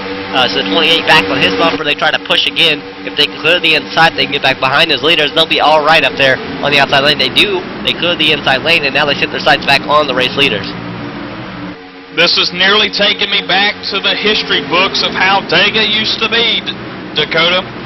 Side-by-side racing, a little bit of pack racing momentarily as they begin to break up. Here comes the ninth place position car. Justin Wilson being pushed by the 27 machine of Guy Snyder. Nearly a 3-wide racing adventure into turn 3 as the 30 Nick Silver brings the 00 Mark Bratcher alongside with him. Brendan Mercer, who fell back, he had no partner. He finally found some help in the 55 of Matthew Morgan. Those cars are hooked back up, coming back up towards the front. Tell you what, they're going to be 3 wide here, 88 to the inside, 00 Mark Bratcher to the middle, and you have Justin Wilson on the very outside. They fall back just the 2 wide once again. Snyder on the bumper of Wilson, and they're trying to run back down the outside lane. Leaders, meanwhile, are kind of running away just a little bit up here, as they're actually side by side. Vincent and Ritter are disconnected, not hooked up, and here comes Wetzel and Hanna Jr. on the outside lane. They're going to clear the inside lane, come down, and take over the race lead. Yeah, Ritter's got to swap, Dakota. He's burning the motor up. Vincent knows it. They may see it. You may see a swap here in turn 3. I don't know, but they've got a stack of cars coming. 30 to the high side. That's Nick Silver. 47 to the inside. Eric Arnold. There's the swap in front of them. Here we go. It was a late swap, and that's going to allow the 16. He's going to get stuck to the bottom. Vincent gets no help, and now Vincent falls back to in line on the outside lane. Here comes Wilson. Wilson gets to the bumper of Vincent, but here comes Ritter to the outside. Meanwhile, up front, it's going to be, I don't even know who that was. Mark Bratcher just shot out of nowhere with Nick Silver, and they just took over the lead. Nick Silver in the Motorcraft Ford takes the lead for the first time tonight, but the lead has changed once more into turn 2. Bobby Wetzel. Here comes Bobby out of turn 2 for the lead. He's got that Chevy up there behind him. Race day Ford machine of the 5 of John Hanna Jr. now runs second. And nowhere to be found is points leader Vincent as he struggles to try to find his way back up into the top 5. Eric Arnold underneath him. The 10 Nits Quick Chevrolet of John Abbott as well. And they're all separated on the inside lane. Nobody really pushing here. You see Abbott now gets to the bumper of the 47, but the 47 stayed out last time by. Here comes Vincent and Ritter on the outside lane. They're back hooked back up on the outside lane and going. Caution flies here though. Lap 61 of 88. It looks like the 97 machine running Mack in 36 spot. It's going to barely tap the right rear quarter panel of Steve Gottschalk, the 91 machine, and take that Chevy to the levee, as George Wood likes to call it, down the tri-oval and bring out the caution here. And man, that's going to shake some things up. I'll tell you what, this 97 Duck Dynasty car, when he goes around and just barely makes contact with the 63. I mean, it was enough that the 63 might have some damage I want to say White Wolf Senior, but man, that was, or White Wolf Junior actually, but that was really, really close. He almost got away with no damage, but actually had to get in the 97 and knock him out of the way so he didn't get any more damage.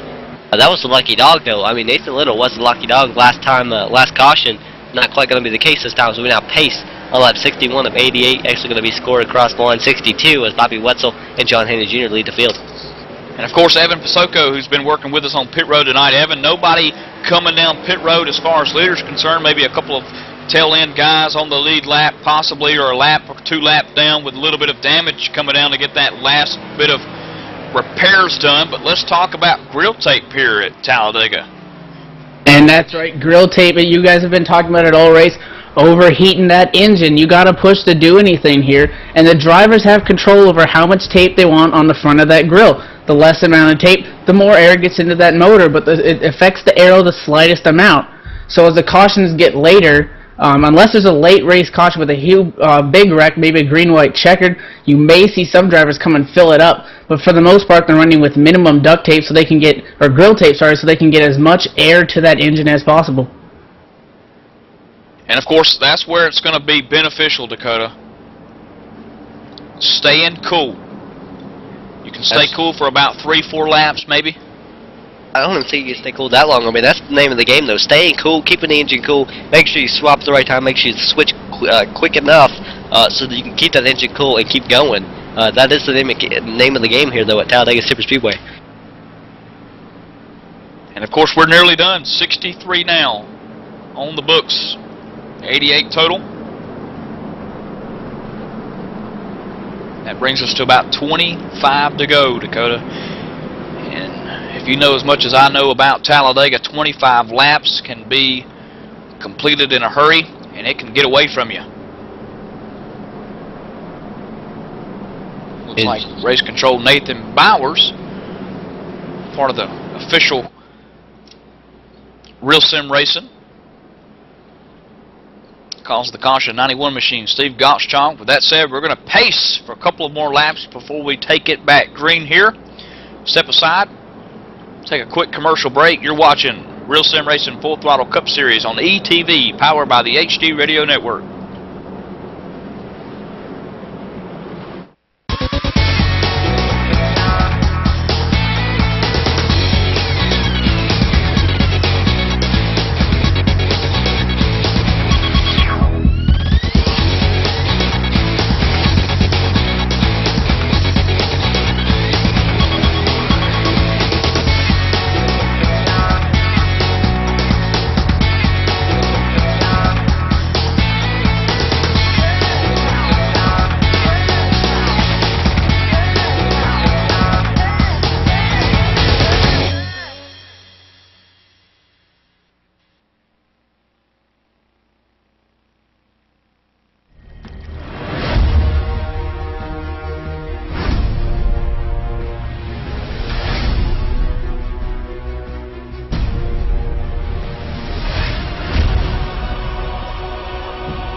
Hey, JD here with ETV Live, and let me tell you something. If it's too big for the pickup truck and you need to move it, there's only one trucking company you need to call, and don't bother with the Yellow Pages, cowboy. I'll give you that number in a minute. Manufactured goods, automotive, technical equipment, furniture, even if you need a reefer, Gary Mercer Trucking Incorporated is the only choice, cowboy.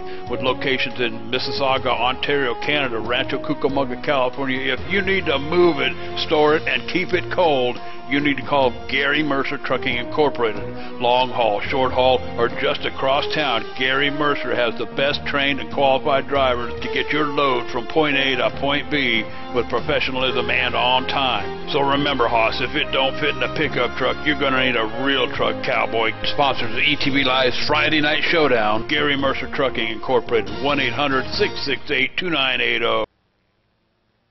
And welcome back to ETV's live coverage, Talladega Super Speedway of the Real Sim Racing Full Throttle Cup Series. And Dakota Ehrman up in the booth with me tonight. Got a hold of Jimmy North in the radio communications down there at Talladega Super Speedway. You know, we do have Jimmy North on the radio. I'll tell you what, I think we talked to Jimmy last week on the radio. He had he was at Talladega Super Speedway last Thursday night. I believe he finished 27th, 2 laps down, unfortunately. He had a really strong run going, though, at the time. It felt like we talked to Jimmy again. Jimmy North, man, on the radio, the 84 car, currently running in the 16th position. He's on the lead lap. Jimmy, man, can he make it up to the front right now? Oh, yeah. It's just been a kind of a struggle. I mean, we just get these bubbles of air, you know, especially if there's 2 cars pushing each other. Just seems to kind of die out when you're about 2-3 wide, and it's just been tough to get up to the front. But we got ourselves in position now to where I got some guys I can work with. Keith Brooks, Adam Roberts said he would work with me as well.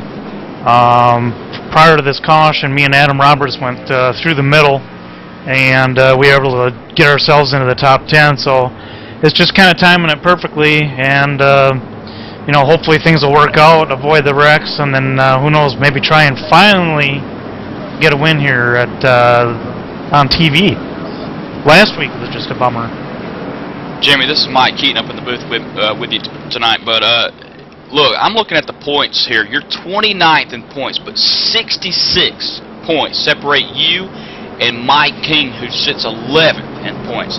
So by no means, man, are you out of this points chase in the race for the chase. And at Dega, it can go anybody's way. Could this be the turning point? If you can get that second top 10 of the season, or possibly the first top 5 of the season, or your first win in the Full Throttle Cup Series, could that be the spark that gets you on that chain to lift you to the top? I believe so, because it's like you're saying, you know, 66 points is not a whole lot between 11th and, what'd you say, 29th? Absolutely. Yeah, it's anybody's game, you know, and I think that if we can position ourselves, come out of here with a top 10 or even a top 5 order win, a win would be great, but, you know, at this time, you know, being 29th in the points, I think a top 5 I would be really satisfied with. Well, go out there and get them. You got less than 25 laps to do it. And there you have it, folks. That's Jimmy North. Like I said, 66 points separate him and the 10th place position guy, Dakota. It's anybody's ball game, and tonight it can turn around for some folks here. And I think Jimmy North is one of those guys who can climb up the chain real quick here and get himself into a really nice position in the points if he can get into the top 10, top 15, and finish strong here at Dega. You know, and, I mean, he had a fantastic run going Thursday night. I think he ran into some trouble, unfortunately, but you know, hopefully he get back up here. I know he's got what it takes. He was running well Thursday night. He's probably learned a lot. But here we go. Pace car dived off, and here comes Bobby Wetzel to the green flag, Keaton. And he is in that Javelin Chevrolet that you see that Davey Allison was so famous to driving, as he'll take us back green here. 66 laps now complete. 22 to go, Dakota, as Bobby Wetzel takes us into the turns 1, but in a very dangerous way. He has no dancing partner, and at Talladega, you gotta bring a dancing partner.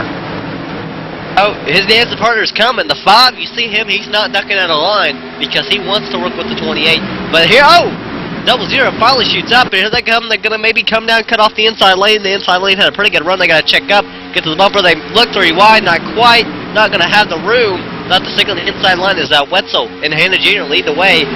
Bratcher and Silver on the outside.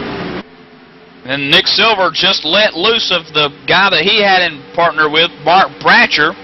Now the two behind, the two leaders separate. That's Vincent and Ritter.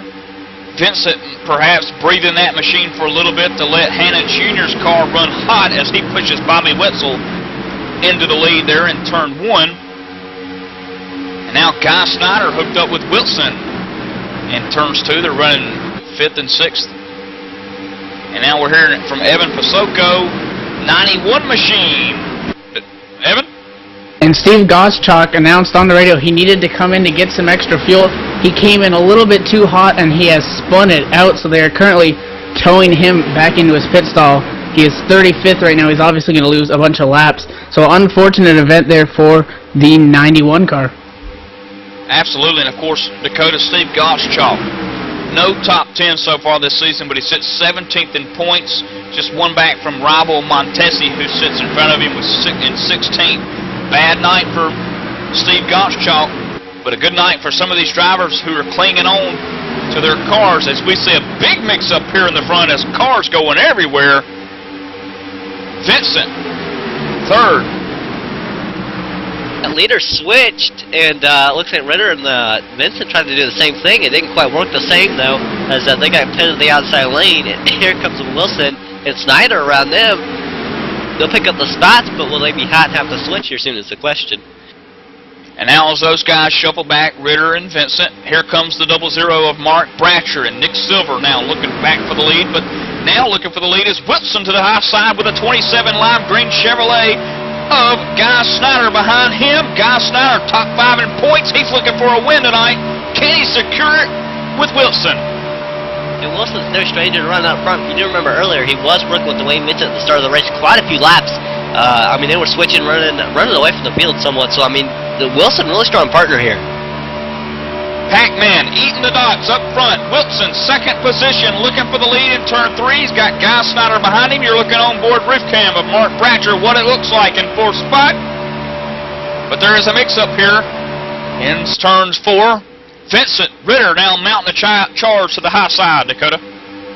I'll tell you what, Wilson actually won the Midnight Thunder race here at Friday night in the trucks at Talladega Super Speedway. He's no stranger to the front, I'm telling you, as he works outside. There goes Snyder to the inside, maybe going to pull off the switch here. And it looks like he's going to fall back. Wilson falling back, and here they go. Leaders are switching at the same time. Everybody's switching here. Oh, no! Whoa! Wilson into the wall in turn 2. Tried to come down behind Guy Snyder. Couldn't quite happen. Wilson's going to save it, and now John Abbott in the 20 machine. 20 machine on the roof down the backstretch in 11th position, and he'll come up into the racing surface, and it looks like White Wolf Jr. is going to cremate him. And we're under caution. Mike Montesi off the bump of the 10 in that incident. Man, he just got turned to the inside wall hard, slides up the track. Man, that was a hard hit. Oh, buddy. And now we get lined up, get set to do it again. I tell you what, he tried to do the old switchy, the switcheroo. And sometimes, Dakota, I've done it. You know, even the best can do what happened. What we see here is the Ewine is going to be coming up here momentarily. We'll just see him try to do the switch, Dakota. And it happens so quick. The 27 lime green car, that's who we're looking at, Guy Snyder. You'll see 58 car up high. He's going to come down and just barely click the right rear quarter panel. And I don't know how Guy Snyder kept that car from spinning, but Wilson wasn't so lucky. Wilson, I mean, bad into that car, or bad into that deal, got the outside wall hard, and his car might as well be junked. I mean, it's going to be at the rear of the field, less than, around 10 to go, actually, maybe 20 to go here. He's got a lot of damage. Either way, he's got a lot of damage. That's the thing you have to look at. When you get the outside wall like that, knocks out the toe, maybe damages the car. That's one thing you got to be concerned about. Evan Soko, I'm sure that they've been talking on the radio here. And heavy impact indeed.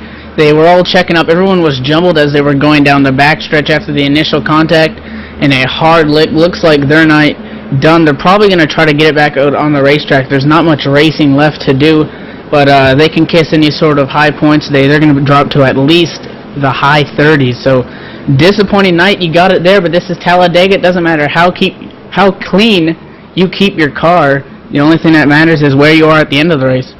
And Dakota, John Abbott, who got into Mike Montesi there on the backstretch, suffered a little bit of cosmetic damage. You see the 10 car down on pit road. He's got the car fixed.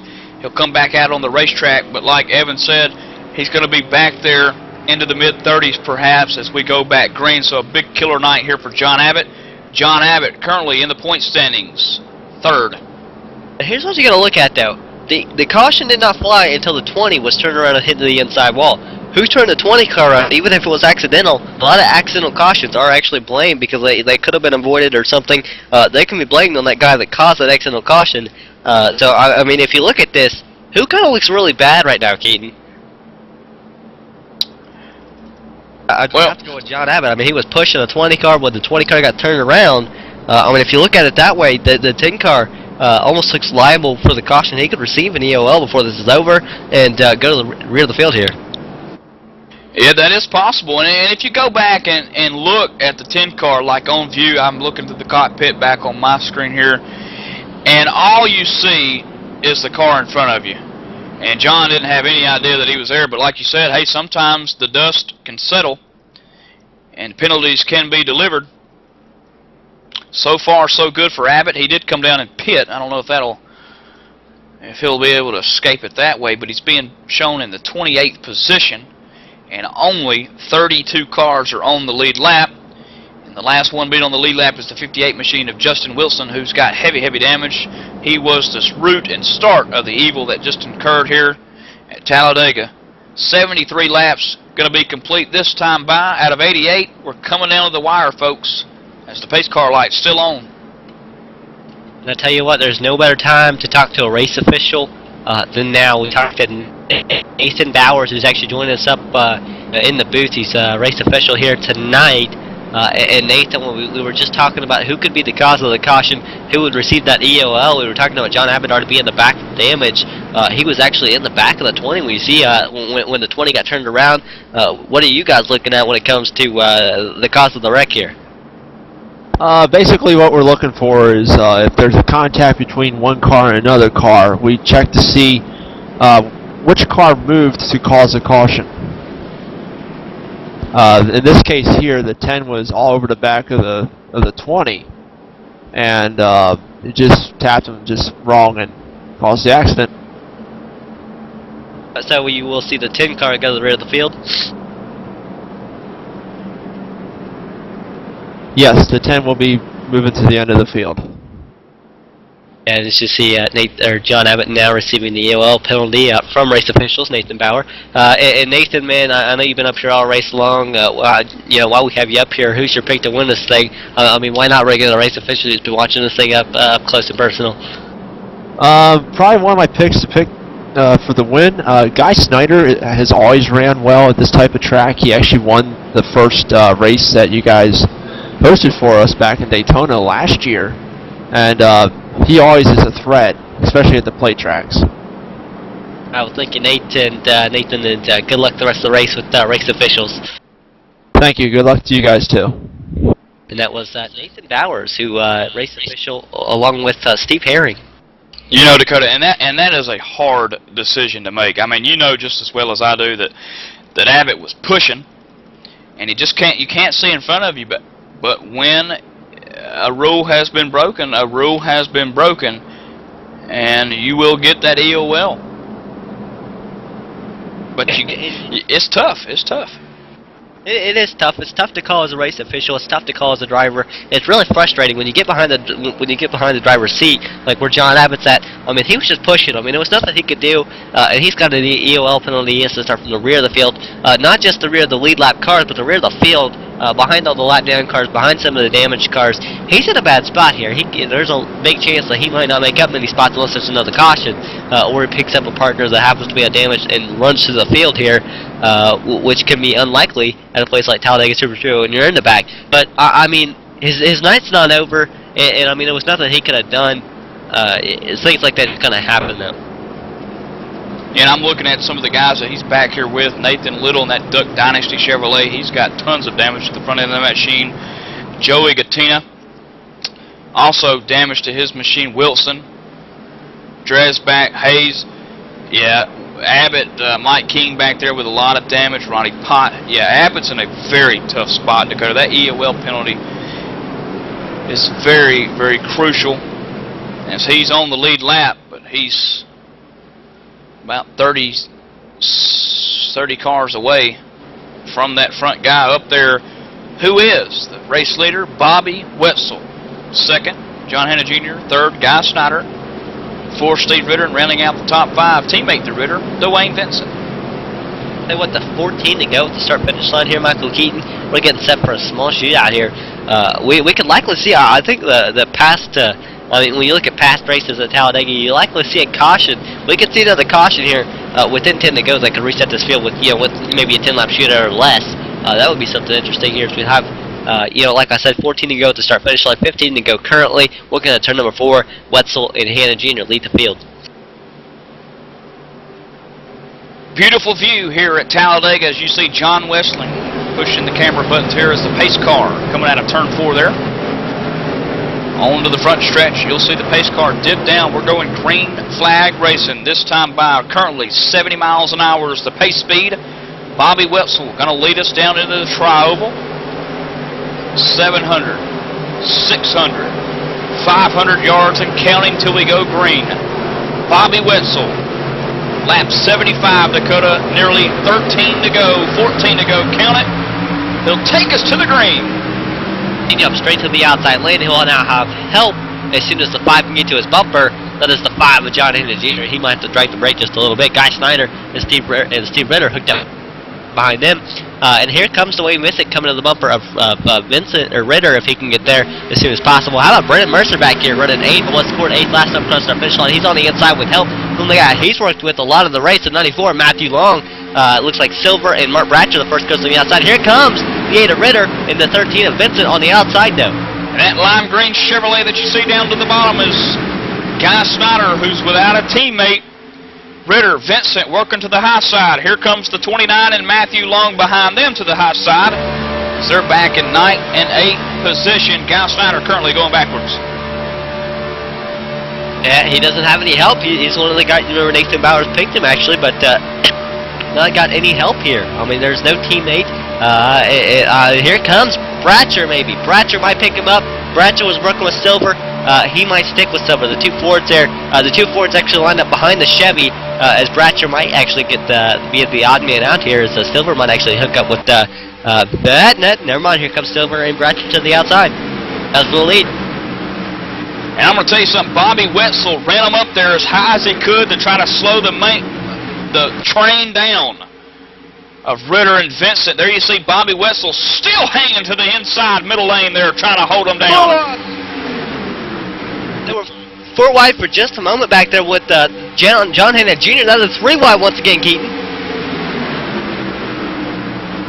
6th position, Brennan Mercer was one of those guys that was just 3 wide there in the turns 1. Here they are, 3 wide again. Here comes the 5 machine. Gonna try to stick the needle in there. The Ford car can't quite do it. He'll stick it to the bottom. Brennan Mercer and Matthew Long continue now to go backwards. But meanwhile, the leader, Ritter, up front. 3rd and 4th, Chris Cable, and the 4 machine of John Higman Jr., who's subbing for LeVere tonight with 10 to go at the line. Yeah, just 11 laps remaining, actually. Here is Wetzel on the inside. Man, he's Wetzel's coming to pit road. Wetzel's got a problem there. Up, caution. 84 car, Jimmy North. We actually talked to him on the radio. Big wreck. Oh, he's roof rolling through the grass at Dega. He has not left his roof from the moment of impact, and he is still on his roof, and finally he'll come back onto all fours. But Jimmy North taking a hard lick there. 15th position as the wreck occurred. It looked like he came up into the 58 machine of Wilson ever so slightly, as Wetzel may catch a break here. Rhinestone Cowboy going to hit him from the behind, Dakota. And then you'll see Jimmy North take one wild ETV ticket ride. You see the light contact turns into the 84, just losing control, spinning to the outside, collecting a 58 hard in the outside wall. That will be the demise of the 84. Whoa! 84 gets collected by the 45. I did not see that incident there. But man, the 84, I mean, he was collected hard. The 44, smoke coming out of his car. E-ticket ride, dude, as J.D. Webb would say. There you see the mid-screen Lowe's Chevrolet of Jimmy North. The roof flaps going up. Hood flaps going up, but guess what, folks? That ain't going to help him. There you see him go back down. There's nothing left to the rear end of that machine. The fuel cell completely torn out of it. Then you'll see Rhinestone Cowboy get him. And watch this. Jimmy North's going to take one crazy ride through the grass at Dega and mess it all up. Now back to the 28 machine, Dakota. Bobby Wetzel, we saw him come down pit road. Could that be fuel issue? Penalty? Yeah, he was black flagged on the start. I don't know why. Maybe he changed lanes too fast or something. But I mean, when he come down to serve the penalty, caution flew, and race officials knew he was coming down. He might have been on pit road even when it flew, and they actually cleared it and let that count as him serving the penalty, as he did have to end up in the rear of the field on pit road as the caution was flying. And what a break for Bobby Wetzel. Being shown back in 26. I know it's hard to go from 1st to 26, but he was going to serve it. Going to come down pit road, serve it. Caution came out just as he did it. It does count. He'll be back on the lead lap, of course. He won't lose a lap at all, actually. Tell you what, how about this guy? I want to say these. Well, wait, no. Generally, Mike King is who we call the short track legend here in Real Sim Racing. But I'm looking up here. Where did the 05 come from? Chris Cable, currently sitting 3rd. Yeah, and he's got a rocket ship, Dakota. You know, earlier here he was working with teammate earlier on. I want to say it was Mike King in the 04 machine. And now he's just that 05 car. Chris Cable's worked himself up there.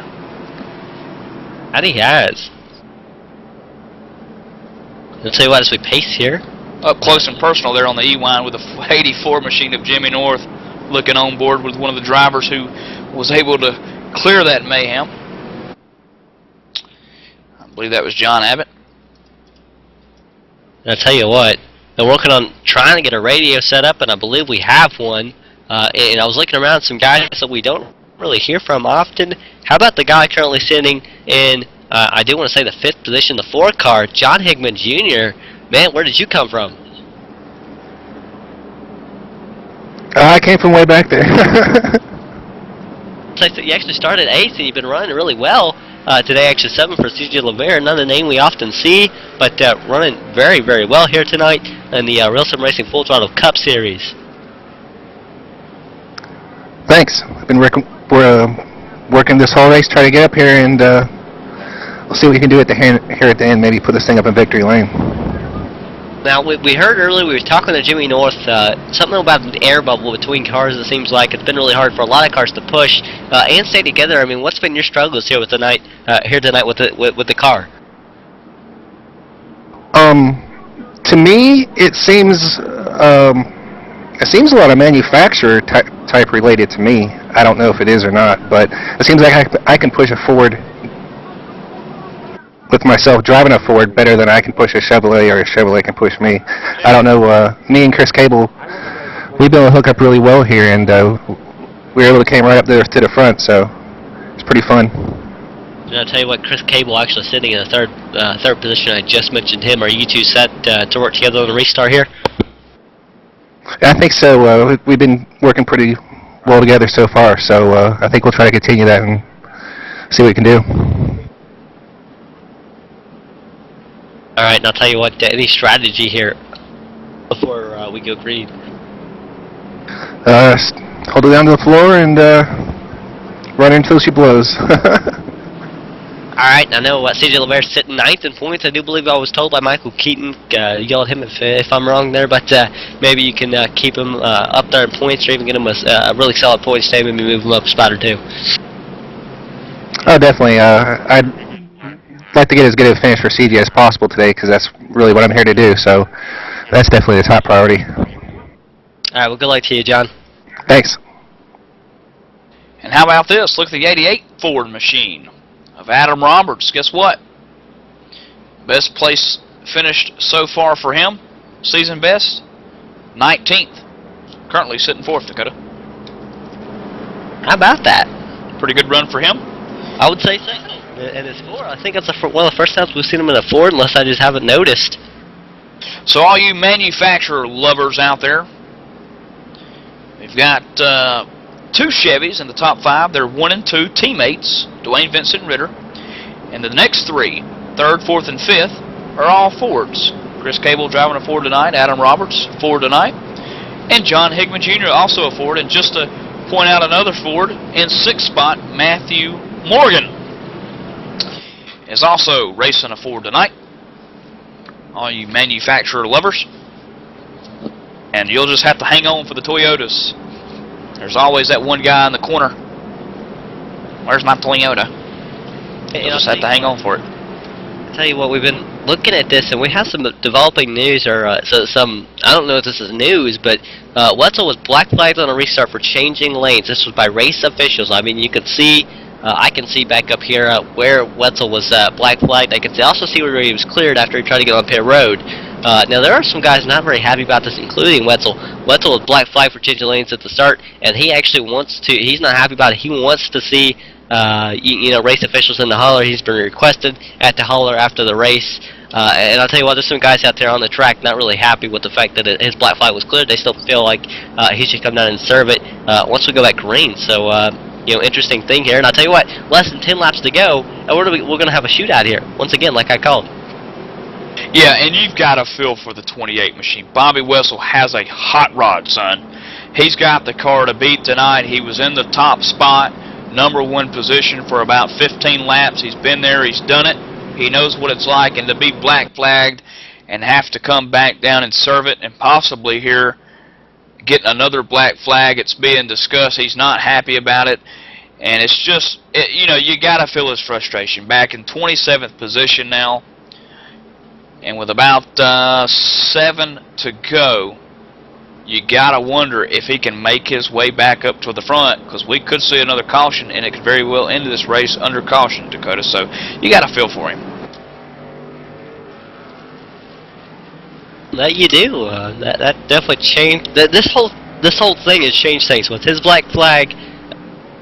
Everything being cleared, you know, this will take a little while after the race to be cleared up. And everything that's going on throughout the race and in this final restart, things are going to be shaken up just a little bit. But I'll tell you what, when you talk about Bobby Wetzel, the 28 machine, you gotta look for where he's at on the racetrack. And right now, currently sitting in 27th position, he is on the lead lap. One of the cars in the rear of the field. He'll have to make a very hard charge and a very few amount of laps here when we go back green. And they're getting them lined up here side by side out of one of the famous highest banks in NASCAR circuit, Talladega, out of turn 2 here. Just a quick rundown of the top 5 here. Vincent, Ritter, Cable, Higman Jr., Adam Roberts. 6 through 10, Matthew Morgan, Brendan Mercer, John Hanna Jr., Matthew Long, and Nick Silver. And of course, anyone all the way back to Jose Gonzalez in 17th spot, or 20th where Matt Lacrosse sits, or possibly back where Bobby Wetzel is in 27th. It's anybody's race, Dakota. This is Talladega. The big boys could pile it up here in turn 1 or turn 2 on the next lap or 2. And you'll see some of these other guys move up through the field because those guys wrecked. You just never know. If I had some money, I'd put it on Orb. And that's for J.D. Webb. I'll tell you what, I honestly, we've seen guys wreck basically switching. We don't have many laps left, but we will see some switches. That could come into effect. People just bumper hooking. I don't know what's going to happen, but things could happen. And it could happen big. We could see a wreck. We could see anything at this point that could, you know, collect the leaders, could collect mid-pack, could collect the rear of the field, and this thing be ended under caution. We don't know. Let's wait here as we get set for the green flag. It's going to be Ritter and Vincent leading the field. Chris Cable and Adam Robertson. You have the 4 of Higman Jr. and the 55 of Matthew Morgan. And then how about Brendan Mercer sitting 7th with John Hanna Jr. on his outside. Pace car dives. We'll go to the green flag, Keaton. There's only one thing I'm sure of tonight. 1 winner, 42 losers. As Vincent, Ritter simultaneously take off to the green flag at Talladega with 6 laps to go. Tell you what, Ritter now comes down in front of the 13. They become separated as we're behind them. They are hooked up bumper to bumper. They're going to be closing in on those guys pretty quickly here. They might not have been as close as I thought they were, but now they are hooked up, that's for sure. Inside and out and closing in on those leaders in a hurry. Here comes the 88 machine in 4th spot with a 55 tucked up under the rear deck lid. That's Matthew Morgan pushing him possibly to the lead here in turn 3. Vincent and Ritter starting to get the momentum back into their thing in turn 4. And then you'll see the high side fall off, and now the 05 Cable looks to the high side with the 4 of John Higman Jr. And here comes Mercer, and I do believe the 94 of Matthew Long on the inside behind him. They're the next cars on the inside looking to get underneath the 4 and the 05 of D4, and the 05 fall back. Lap 84 of 88, just 5 to go. Going to be 4 next time across the line, start-finish line, and Ritter still leads the way on the inside lane. And this is where we'll see these guys start to push the limits of the oil gauge and the water gauge. The 05 in the Ford. The 4 machine, John Higman Jr. in the Ford. It's Chevy versus Ford down the backstretch. Here comes the outside. Then to prevail, they've got a good bit of momentum. Here comes the 29 and 94 to the outside. They're going to have to pull back because they didn't have enough of a run, it doesn't look like. Here comes the 30 of Silver, the 00 of Mark Bratcher. They're coming out of the inside trying to follow in line behind the leaders. There's now the 29-94 trying to get to the bumper of the outside lane cars. The 05 and the 4 of King and Higman Jr. 4 laps to go. Fingers in the air. The leader, Chris Cable, into turn 1. The 4 of John Higman Jr. in second. Now Ritter and Vincent mounting a charge to the inside as they separate out of 2. Both of them are heating. They got to let off. Looks like a lot of everybody's nearly overheated here. They're all off each other. And meanwhile, behind them, a group of cars trying to come now is the 88 and the 55 I believe that's Matthew Long in the 88 of Adam Roberts. Here comes Keith Brooks Jr., Guy Snyder, John Hinton Jr. You see the 44 of Glenn Campbell still in the apron. They now become single file, just a single file train here up front. For the lead is now the 4 and the 05 switch. 3 fingers in the air, this time by 3 to go at Talladega Superspeedway. Steve Ritter leads in, Vincent second, third, Nick Silver and Mark Bratcher rounds out the top 4, and that's the closest to a battle you can get. All the way back to 5th now, Brennan Mercer taking over that 5th spot. He's about 6 to 7 car lengths behind race leader Ritter. Now here comes the 30 of Nick Silver to the lead with Bratcher down the backstretch. They're coming outside strong. They have a lot of momentum. 29 and 94 coming behind them. Oh, they're going to switch behind them, but outside lane coming strong. They're hanging on. They're actually prevailing a little bit up here, making up a lot of time. But here comes 16, 13 back on the inside, carrying just a load of momentum. Where did they come from? Kind of moving back, using the draft like to the best of their ability. You see 13 falls off the 16. 00 still in the bumper of the 30, and the outside lane looks like it might be prevailing up here heading into turn number 1. 2 laps to go, and there they go. They're switching 3 wide into turns 1. Vincent's got to be heating as well, Dakota. There we'll see the swap. Vincent's going to be in trouble unless he can get swapped up with Ritter. And here comes the 84 and Brennan Mercer in the 29 machine to a charge down the backstretch. They're going to have a ton of momentum. What are they going to do? Are they going to do the yellow apron pass? I don't think so. They're going to let off the throttle.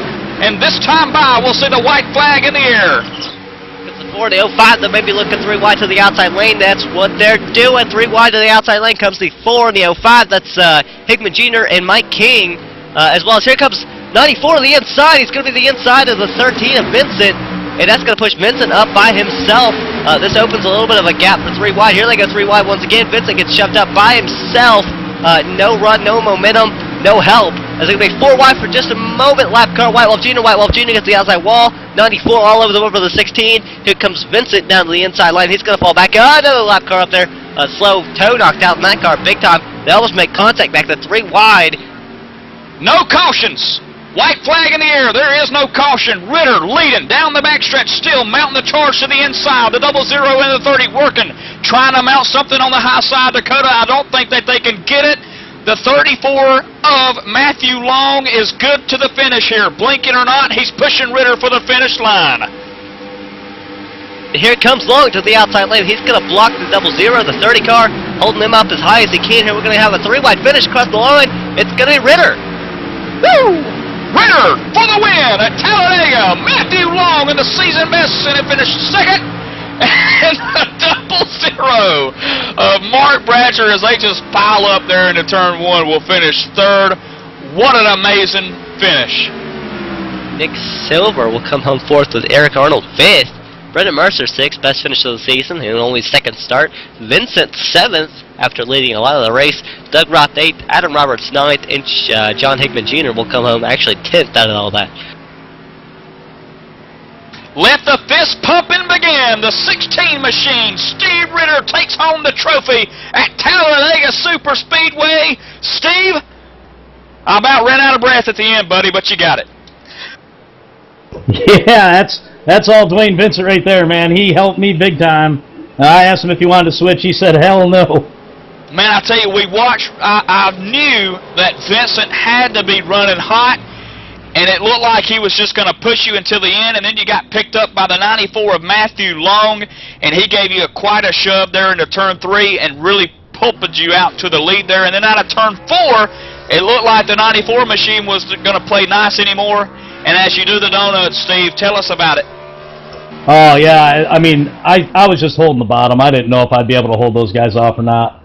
Definitely got to thank Matt for getting on my bumper there at the end. That was awesome. And I can't believe we went green. I really thought we were going to get a yellow. Absolutely. You just never know. And, again, you know, 3 wide at the end, Steve. What an amazing finish. That's what we love at Talladega. We saw them pile up into turn 1 and the white flag, but there is no cautions. As long as we can get to that white flag, there is no caution, and it was a fun race and a very good ending. Now let's talk points.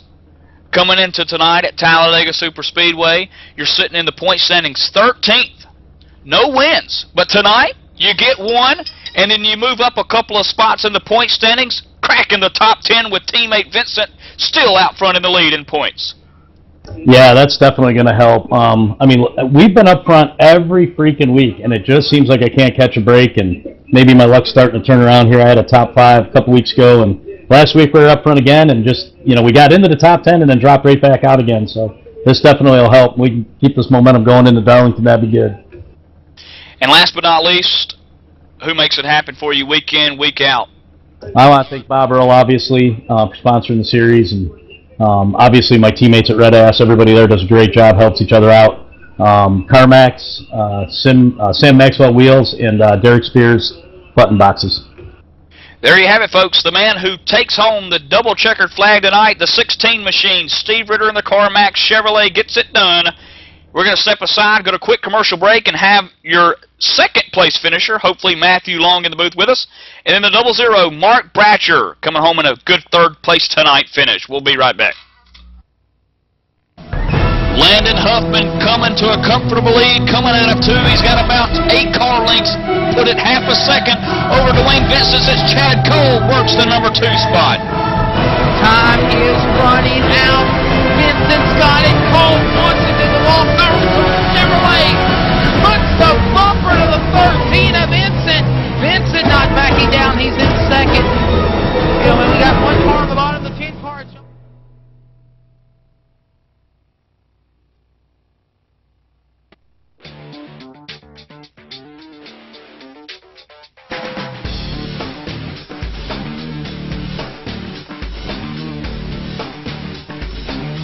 Inside SimRacing.tv, the fastest show on the internet. Sim racing news and reviews since 2007, with new shows every week.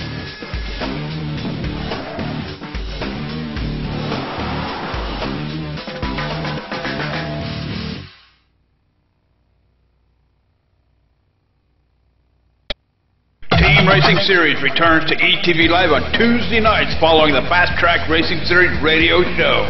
After organizing a highly successful team series in 2010, Jerry Wolf is back with some kick butt, take no prisoners, team racing action like you have never seen before.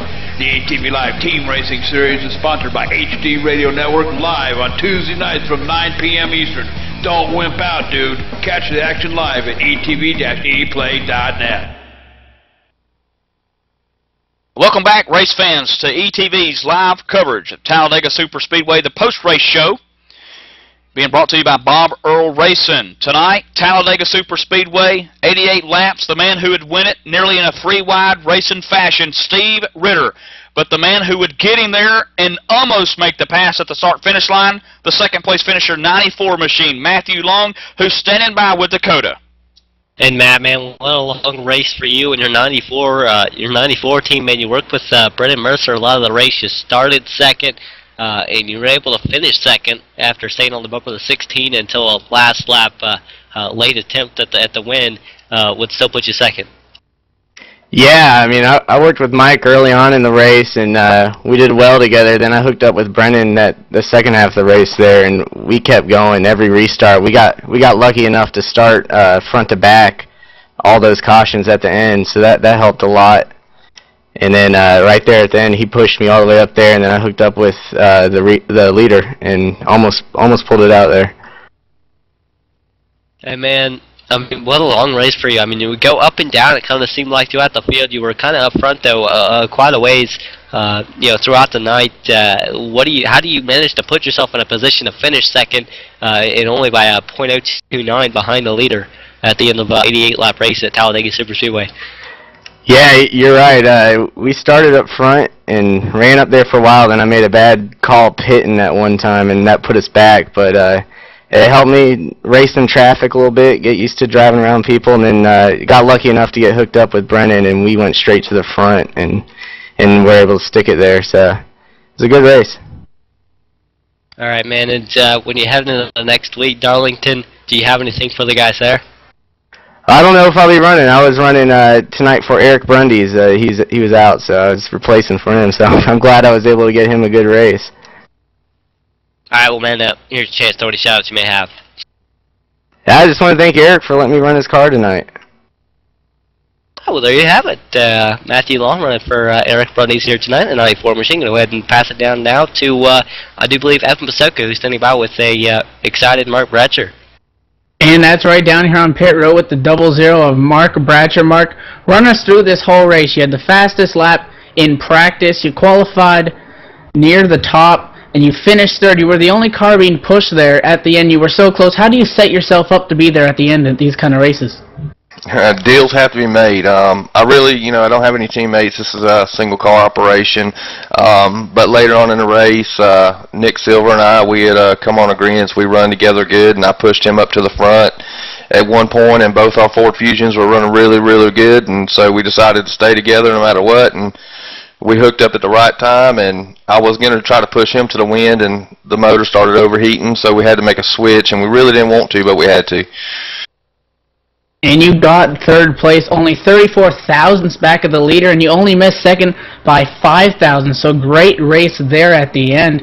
You guys were so close to getting the victory there.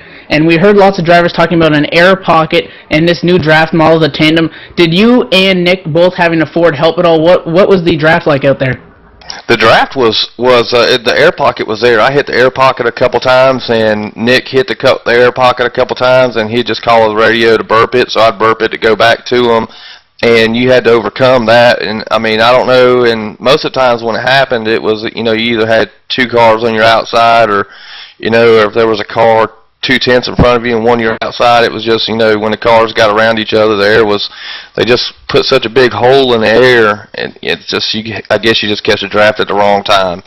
But yeah, it definitely has an air pocket out there that you're hitting, and it's just like a parachute pops open on your car, and you got to have a good teammate that's going to stay with you and back up to you, and then y'all have to gather back up and make another run. So as you mentioned, a single car operation, you're 24th in the points coming into this race, 164 back of the leader, but that's not much to the chase positions, as we did mention. So is there anyone like you think to get you to this point, anyone supporting you? Yeah, I want to thank ETV, LSR TV, and John, JD. I want to thank Justin Boston and everybody at Zloopit.com for sponsoring us for this race. And Justin gave us some hot passes at Talladega this weekend, so I want to thank him and Zloop and Venturini Motorsports for being able to do that for us, and I want to thank Ford for giving us some great horsepower up under the hood, and that's pretty much it. And everybody at RSR and John to put this thing together. But Nick Silver, I couldn't have done without him tonight, so if I go on without mentioning him and thanking him, I'd be wrong.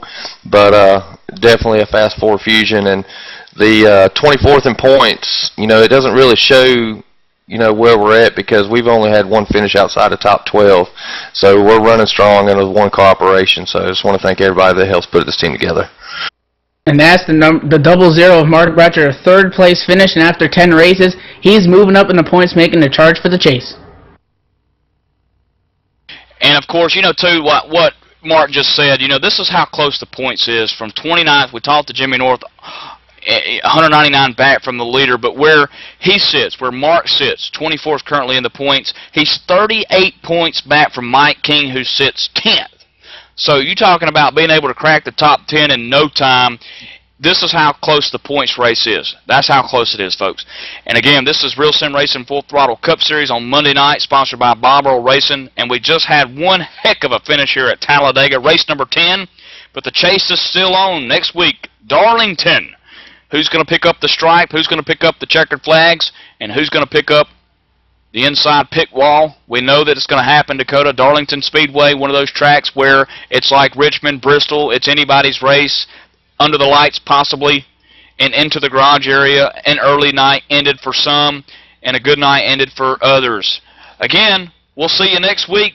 Darlington, week 11. Real Sim Racing Full Throttle Cup Series. This is ETV, powered by the HD Radio Network. So long.